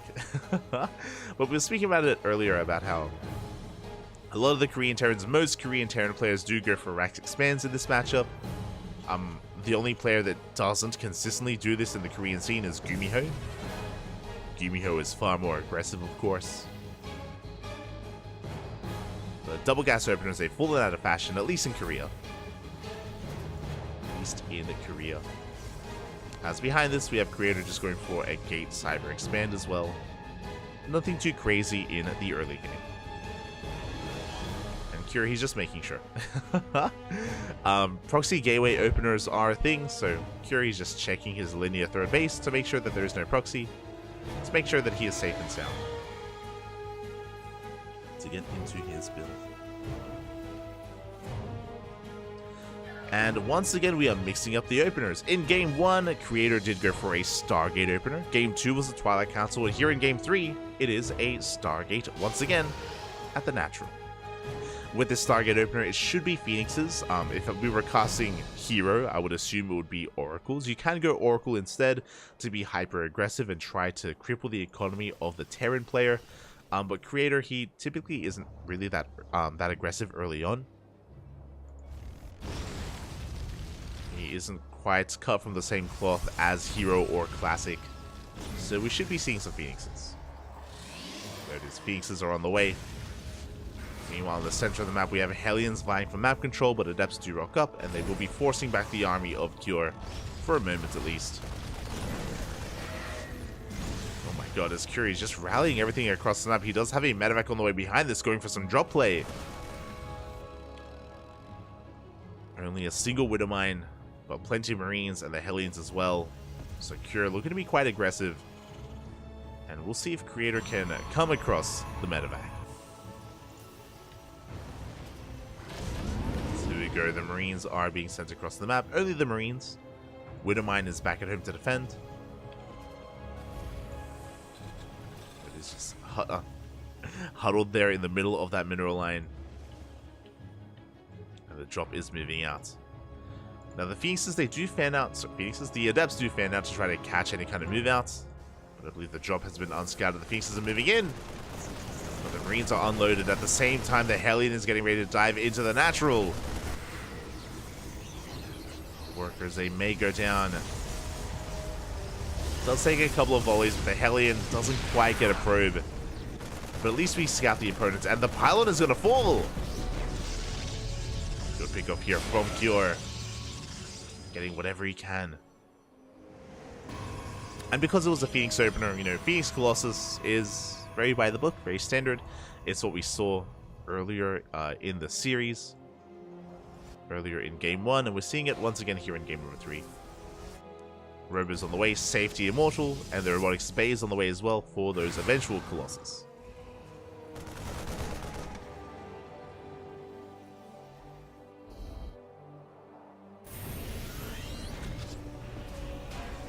Back at home, 3-1-1 setup, 3 Raxes, 1 Factory, 1 Starport. Pretty standard setup here on 2 bases for the Terran in TVP.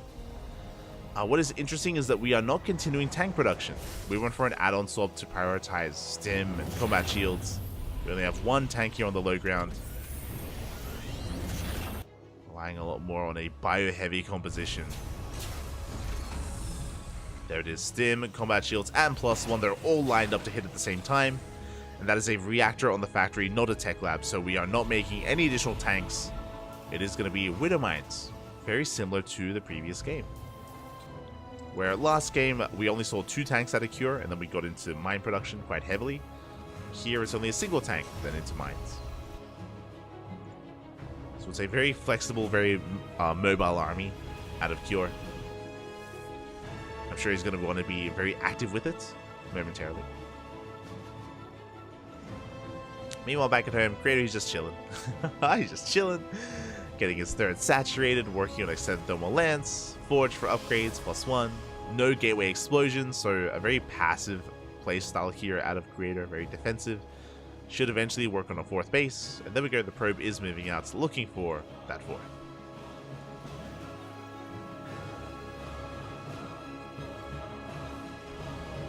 Speaking of, that was a pretty important scout. The Phoenixes, they did confirm that a 3rd CC is on the way, so Cure is not going for a 2-base all-in, but he is pushing out. And before we can think about a 4th base, we do need to focus on the defense. We have 1 tank, 3 Widowmines, 2 Ravens, and I believe, yes, Disable has been researched, or Interference Matrix has been researched, so each of these Ravens has 1 Disable each. Which means the Colossi on their own will not be enough to keep up with this army. We need shield batteries, we need overcharge. 3 Colossi so far.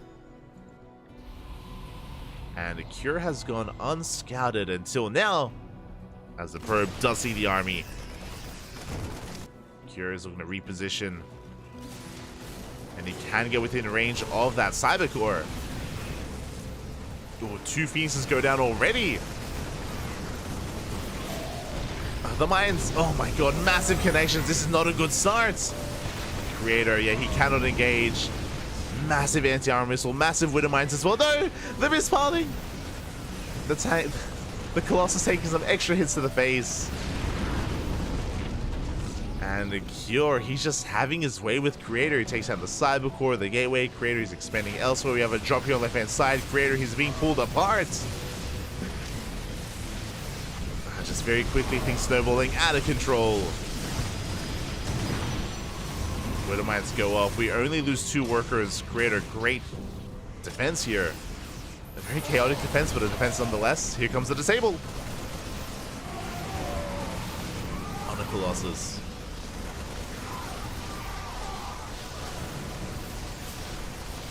But they have really good crisis management. That's it. Out of Creator. When he loses the Bay, down to 3 Colossi. He has some split between the bases. He's going to try and collapse on this position. The mine shots. Oh my god. They do get some friendly fire, actually. And Creator, he will hold. He will barely hold on. His entire army, though, battered and bruised. The feast as they go down. Big overextension from Creator. And Cure, he can drop back into the main. At the same time, he has a fresh army here on the left-hand side. The 4th base finishes, and the Nexus is going to fall. And Creator's all in. He's going for one big counterattack through the center of the map. That's all he can do. He cannot keep up with the army. He cannot keep up with the drop play. It's all on this one counterattack. But we have reinforcements. There we go. The boys are being pulled. Every single Widow Mine goes down before they could burrow. And Creator, he has a chance. He can push in. At the same time, the 4th went down. The 3rd is under threat as well. Creator, he doesn't care. Not anymore. There's no turning back around. So we're forcing our way into the main. Camping the production. And this is our win condition, to camp the main base. At the same time, though, oh my god, we're getting into the natural and the main base of Creator as well. Boys are being pulled. The SCVs, they get surrounded the Immortal. Immortal does get surrounded as well. There is no escape. The Prism, come save him. Oh my god. So a big pickup for that Immortal to go down, but the main army is also falling. Cure, he cannot keep up. Is going to be losing everything in the main base, and it looks like Creator, he may have just barely done it. There's no more mining going on, and Creator, he has probes that are still alive. He can afford a Nexus. He should be able to throw one down. There it is. There's that Nexus. The great migration of the production, but we have Phoenixes. We have Phoenixes available. Everything else is on fire. And we're going to be trading a base for a base. Alright, let's look at the units tab.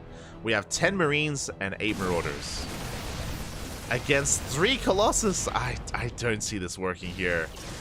I don't see this happening for Cure. Creator, he wants to try to force this building to burn. 2 orbitals have made it out. That's actually pretty meaningful. Here we go. Cure likewise trying to save his production. Creator getting in position to protect his Nexus. And this CC is going to go down. The Phoenixes! No! Miscontrol. 3 Phoenixes, they go down for free. A massive misstep there from a Creator. But there's 1 base left for Cure. 1 orbital. So 1 base versus 1 base, but Creator, he has workers and Cure doesn't. We have 11 probes to the 0 of Cure. Oh my god. I didn't even notice, but a 2nd orbital made it out. We're muling.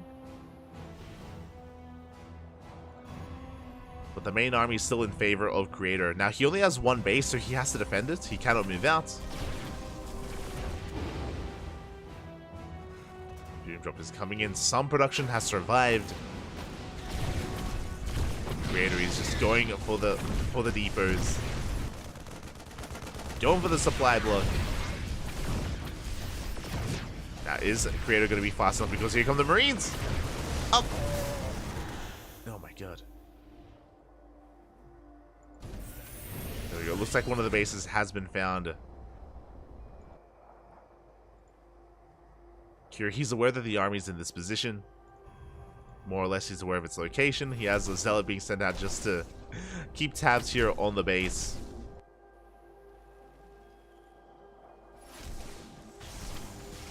This is still anyone's game. I mean, I say that. I still want to give the Creator the edge.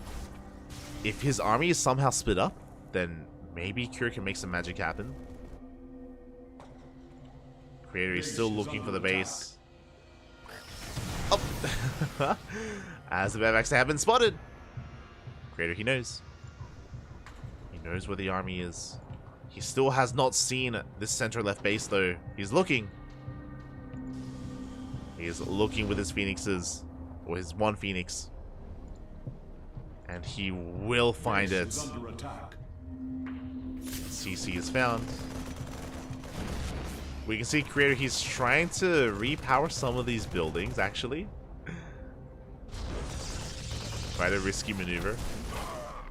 But here we go. Creator, he is going to be pushing. At the same time, here comes the army of Cure. CC may go down, but Cure is going for the base raid. We can recall. But that's probably the best case scenario for Cure, because then he can maybe focus down those Colossi. There we go. Forcing the recall back home. Oh. We only had one. Now it's on cooldown. Creator's army is split up, forces a stim. The Archon cannot escape. Barely it can. Storm is on the way. And the rest of the army has arrived, and you can see Cure. He just ignores it. He sees the army, he's ignoring it. He's going for the base raid once again. We're racing back home.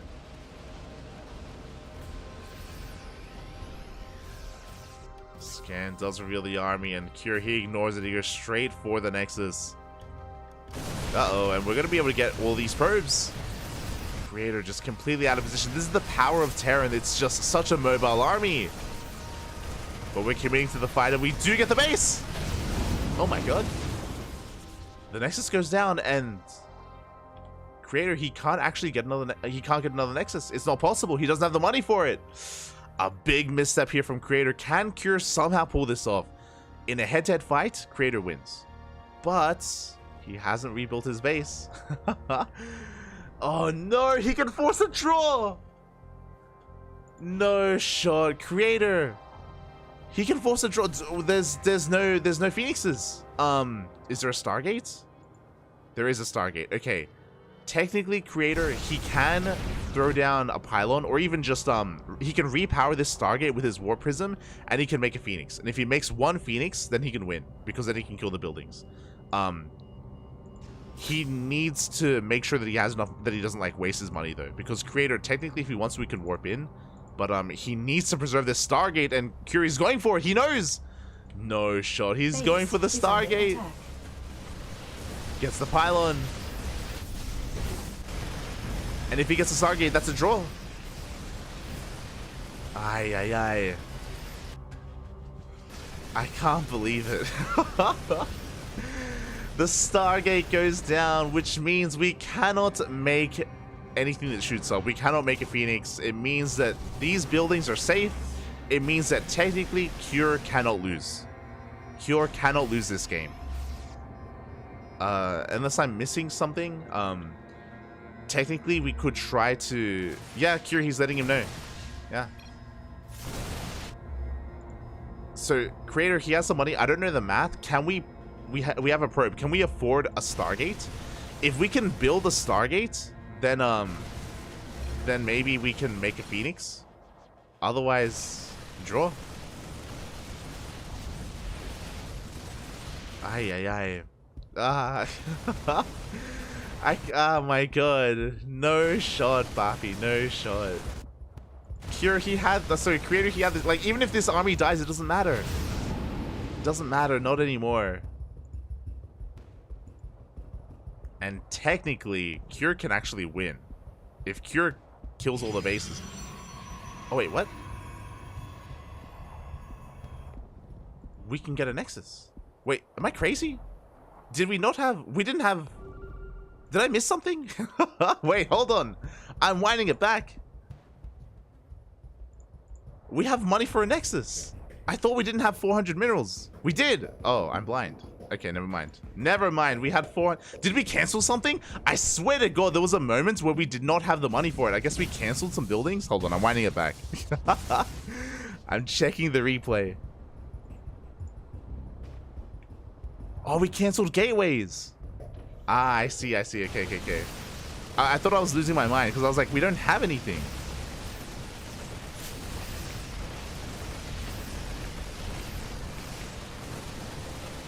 Yeah, buildings are going down. Nexus is on the way, and Creator, he does have to hold on to it. Or did he just have 400 minerals the entire time?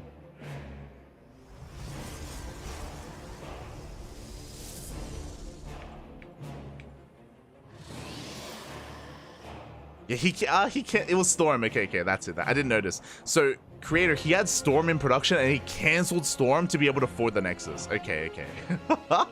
I thought I was blind for a moment. I was like, no shot, he didn't have the money for it. So we have a Nexus, which means we can actually make a Stargate. It's possible. We can make a Stargate now. It is a thing. I just checked the replay because we're also streaming on YouTube, so I just rewound. And here we go. Cure. At this point, I think now Creator wins, right? Creator, all he has to do is defend long enough to actually make a Stargate, and then he can kill these buildings. Just has to build up his economy once again. This time, we stay at home. We don't move out. We stay at home, papi. And we're good. It's tempting. It's so tempting to move out, but mate, we gotta calm down, okay? Whew. Hold on, I'll type it in the chat.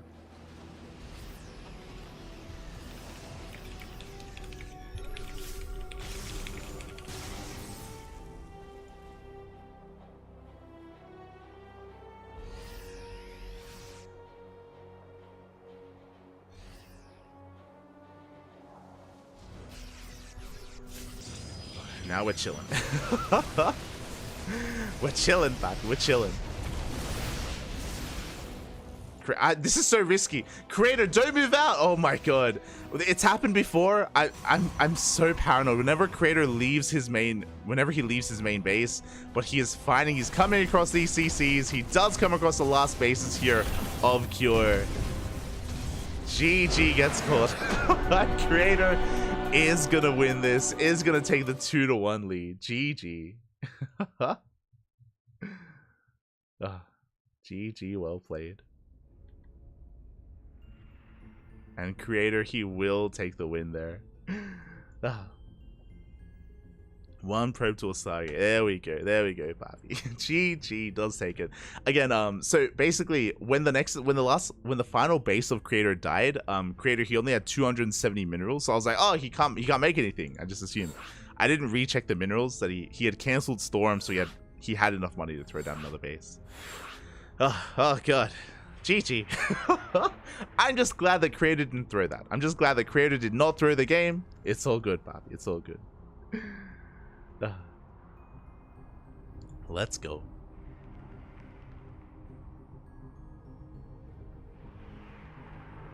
Let us go. We're getting into potentially the final game of the series. It all comes down to Golden Aura. Of course, Cure, he can always bring it back. He can always bring it back here and force the ace match. The pressure is now on Cure. And that was a wild game. That was a wild game, pop.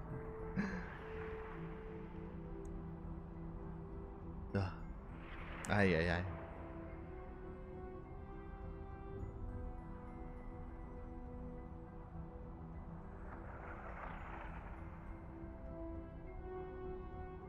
Okay. And I don't blame Cure. Cure, he's asking for a couple of minutes. Bafi, I need some time. Okay. Take as much time as you want. Cure, he's asking for a couple of minutes here just to get some water, to take a breather. I do not blame him whatsoever. We'll be taking a moment to get ready for our next game. Again, potentially the final game of the series. Let's go.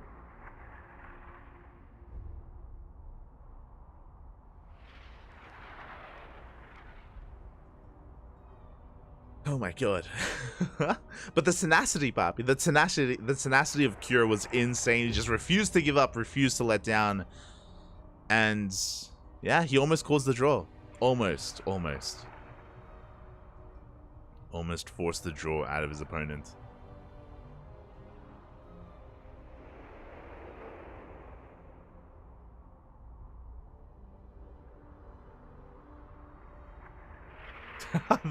This game is why I quit playing SE2. Oh my god. Crazy, puppy, crazy. Insane. And yeah, I mean, we may even just take a moment ourselves to take in whatever the hell just happened.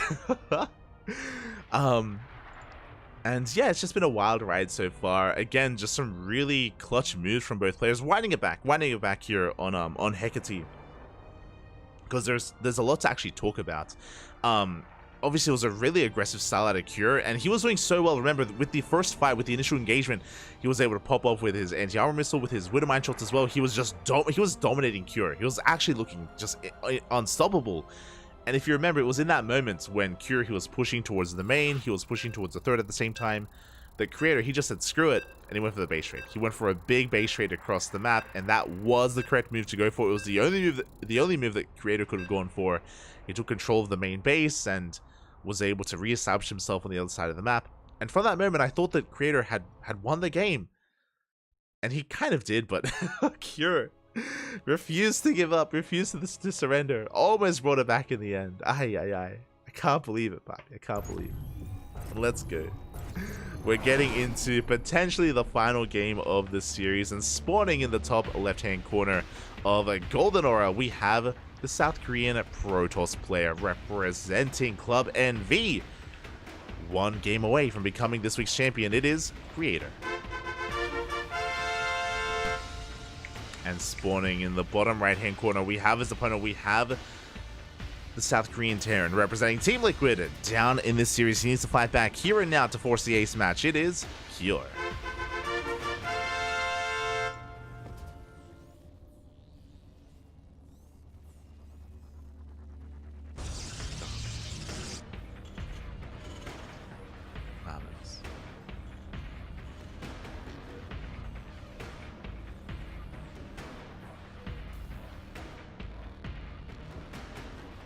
And as we lead into Golden Aura, this is going to be a very interesting one when it comes to the map. So many of them in the new map pool, they have their own features and their own unique quirks as well. It's crazy. And on this map, of course, rush distance is a little bit shorter. You can secure yourself on 3 bases very, very easily. But every game so far, Creator, he has been avoiding the main scouting path, and he's been trying to delay this expansion every single time. And without fail, Cure has gone for a Rax expand, and it's happening again. Only a single gas opener, and soon to be a CC on the low ground. In every game of this series, Rax expand CC up, barely thrown down off center, but will be repositioned. Is going to be lifted and floated over, so a little bit less than ideal here for Cure. That is going to be a little bit delayed, but only by a couple of seconds. Not the biggest of deals for Cure. Oh, we're good. We are good to go. As back at home, we have a tech of choice. I'm curious if Creator is going to go for a Twilight Council again this time. I do think that it can be risky to go for a Stargate just because of how easy it is to counterattack on this map. If things don't go your way, you have very limited time to react. I'm curious if Creator goes for a Twilight Council or a Stargate. He has been mixing it up. He's been going back and forth between the two throughout this series. So we'll see what he does rely upon.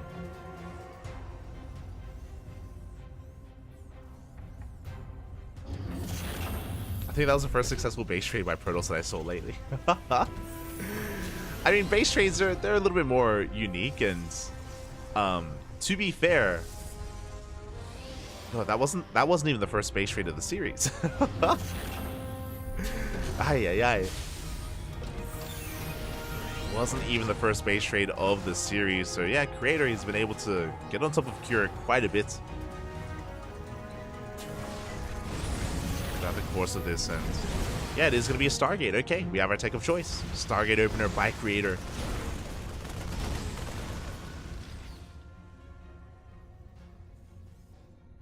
If you remember, Creator, he had to go for a base trade on Oceanborn as well.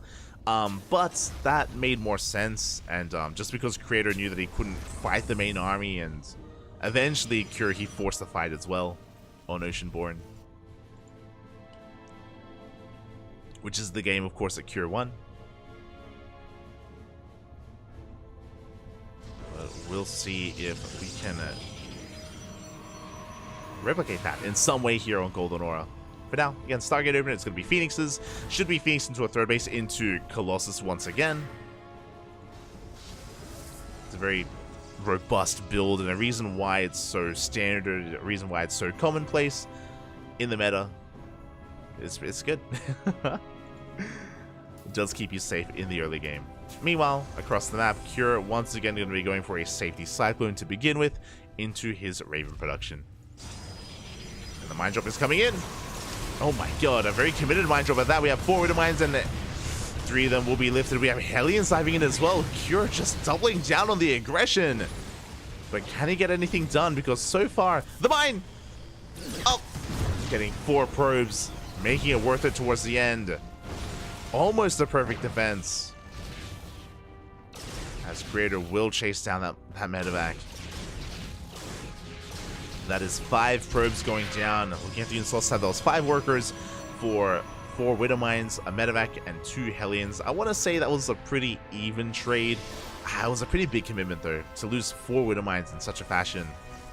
Actually, I would give the edge to Creator. Give the edge to Creator after that, especially after losing that medevac. And now we can take the third base. Interesting third base location. So this third is a lot more exposed compared to the linear third base. So very interesting that Creator chose to take this. We'll see if he can hold on to it. But he wants the Raven. Doesn't dive on it yet, but the Raven does take a lot of hits. Phoenix as they rotate around. Because of the Mind Drop, he knows that there aren't any Widow Mines to defend back at home, and we are dealing quite a bit of counter damage. 4 SCVs, Creator able to reciprocate that damage and maintain his lead. Creator looking good here. Surviving the aggression, and with that, now he's getting into those Colossi. We have a Safety Immortal, Robotics Bay on the way. Eventually, Colossus will be in production for Creator as well. We have some autos harass into the main, and we're going to get a couple of probes. 3 workers do go down, but Creator, he's making a beeline for this Raven, and I don't think this was worth it either. Remember, we're getting into Colossi. Ravens, they have value. We have Interference Matrix. We have the upgrade, and with throwing a Raven away, ay. Now we're down to 1. It's possible that maybe Cure believed that more than the push, he just had to get some economic damage done, but yeah, that was brutal. Cure is getting his third base on location. Again, this shows us that Cure, he knows he's behind, and he has to catch up. And as the Phoenixes wreak havoc in the main base, Cure, he ignores the Phoenixes and he's pushing out across the map instead. He has a disable available. The first Colossus is going to come out in time. We do have to recall back home. And 1 Colossus is not enough. Here, the army has been spotted. Creator is getting in position. Remember, we do have enough energy for 1 disable. Creator's just trying to get a read on whether or not there's a drop. Repositioning. We have the overcharge, the shield battery, 2 shield batteries even. We are ready for this. Huh. There's that disable.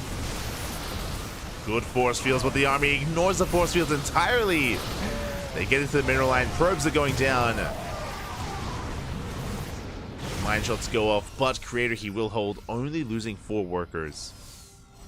A solid defense. The Raven did survive, and we have reinforcements on the way. The Raven does have enough for another disable, so we can just go back in. But this time there will be a second Colossus. Also, Cure, he gets away with that 3rd CC on location. Does get away with that base. Oh my god. As you can see, Creator just trying to shark around, trying to pick up whatever he can. We do go for a Mind Drop into the main. Can it Creator keep up?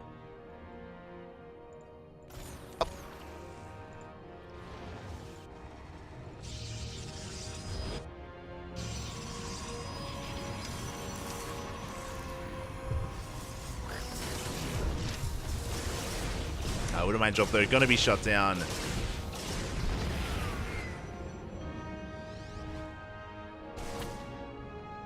So we'll clean up the last remaining mine. Cure, he just couldn't quite get any damage done. And Creator, he is safe on 3 bases.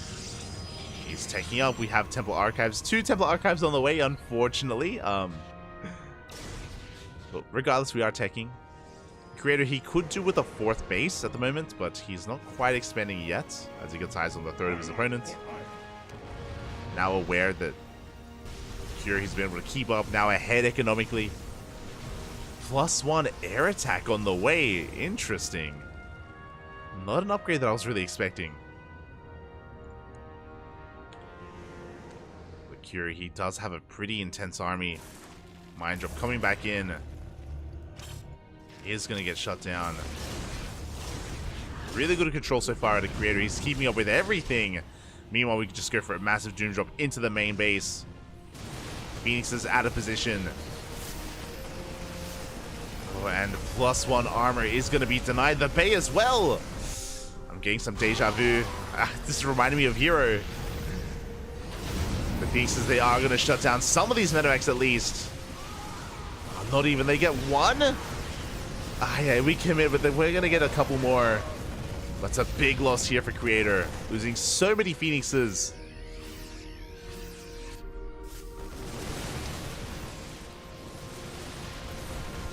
Now Curie can rotate around towards the 3rd base. Creator, he is holding on. +1 air attack is about to kick in. And, I mean, we are shutting down all these medevacs.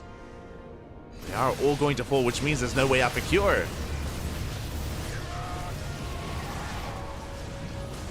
The Prism, no! A bit of miscontrol out of Creator. The Prism goes down, but we will still clean this up. Is this worth it, though? As behind this, we're getting into Ghost production. Vikings. Creator, he's committing to his push, but that's a minefield that he has to push into.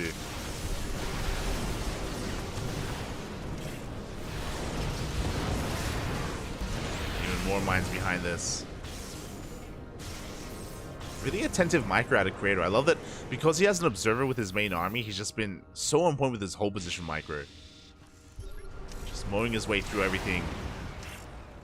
2 Widowmines left. No tanks.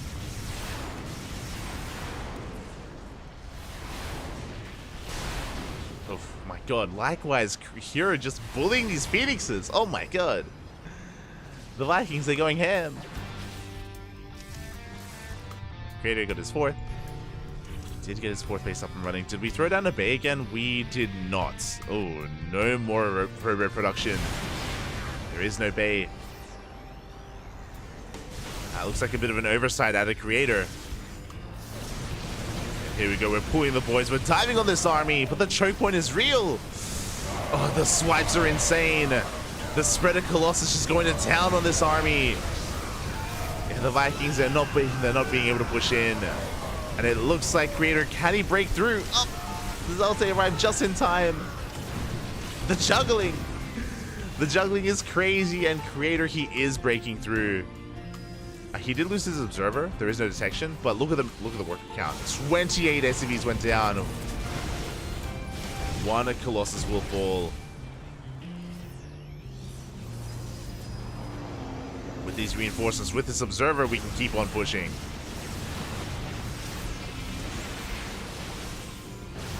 Who needs Colossus production? Again, this entire time we have Immortals on the way because that's all we can make. Creator that much more committed. Widow Mines, they go down immediately. Once again, really good juggling here, preserving his Colossus. And Cure is on the back foot. He's been bleeding out far too much. The base is going to go down. That's a kill on the 3rd base. Here he scans. He sees the 4th. GG gets called. Oh my god. And despite the aggression of Cure, despite what he got done in the main base, Creator, he forced himself in a way all in, just committing so hard to the attack, pulling Cure apart, snowballing out of control. GG, well played. And Creator, he takes down Cure, and he is this week's ESL Open Cup Asia champion. GG, well played. I'm a little bit in shock. Creator, he took down the best of the best Terrans that you have available in Korea. The only one that he didn't take down is Maru, and you can make a strong argument that Cure has better TVP than Maru. He took down Gumiho, Bjorn, and Cure, all 3 top-tier Terran players in Korea, to take it all. GG, well played. Creator, he did avoid the Zergs. he let the Terrans clean up the Zergs, okay? It's all good, it's all good. Not just Terrans, but also Hero as well. But Creator, off of the back of his PVT, he pops off, and it wasn't a fluke either, right? It's like, so many of these games came down to the wire, really good decision making, really good control as well. Not the first time in this series that we saw him just really flex his either Warp Prism juggling or his hold position micro as well against those Widow Mines. Really well done and really impressive performance. GG, well played. Congratulations to Creator. It's been a while since he's won one of these. I'm curious. I'm quickly checking the history here of ESL Asia. This year, has he taken a win? He hasn't. This is his first win in 2023. I'm sure he's won before in years past. Like, this is an event that's been running since 2020. And yeah, the last time that Creator won was just checking the off season. Wait, did I miss something? I think he did win this year actually. Yeah, okay, never mind. This is his second time winning this year. His first time was back in May. Is ESL Open Cup 176. Oh my god. Quite some time ago, and I want to quickly have a look at this. Oh my god, Creator, he popped off. He took down Solar, he took down Oliveira, and Dark as well in that event. So it's been a while. And why I bring this up, usually when it comes to these weeklies, it's like, who wins? Hero, Dark, Cure, Bjorn. They're the typical champions of the ESL Open Cups, of the Asia editions at least. So really cool to see, you know, not a new face, but a different face here as the champion. Again, this is just his second win here of the season. GG. GG, well played. Congratulations to Creator. My condolences to Cure, but he did well for himself making it this far. Like, he looked damn strong against Hero, but here against Creator, bit of a different beast. Different beast, different kind of player, different play style as well. Very well done. Again, Creator, he's more the kind of player that, like, absorbs attacks and counterattacks, more so where Hero initiates aggression. He wants to be in your face from the get-go. Meanwhile, Creator, he just kind of waits for you to come to him, has a fight on his terms, and then pushes out. Regardless, hope everyone enjoyed themselves. Not just in Twitch, we're also dual streaming as well. Did see a couple of people drop by the YouTube channel, so thank you so much for those of you that were watching over on YouTube. And I hope everyone enjoyed themselves as well, as we do wrap up our broadcast here for the night. I believe we do have some more StarCraft ahead of us as well. I believe the ESL Masters matches have been rescheduled for tomorrow morning. Is it going to be clashing with the Americas Open Cup? It would be a shame if it is. We will most likely focus on ESL Open Cup Americas. Maybe we can co-stream some of the ESL Masters Americas event, but we'll see. it's not on us. It's gonna be depending on the timing and the scheduling. Regardless, thank you so much everyone for tuning in. If you enjoyed the broadcast, if you want some more ESL Open Cup action, this is a weekly tournament every single week here on the CranKy Ducklings. We are going to be covering this event as we have been doing for 3 years now.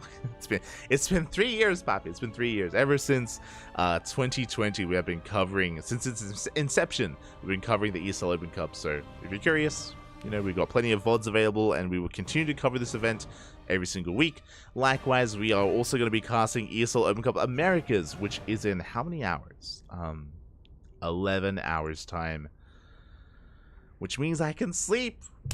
I can get a full night's rest. We have been casting so much. We've been streaming so much these past 2 weeks. You know, casting ESL Masters, the B stream for ESL Masters, co-streaming, WTL, all of our regular weekly tournaments.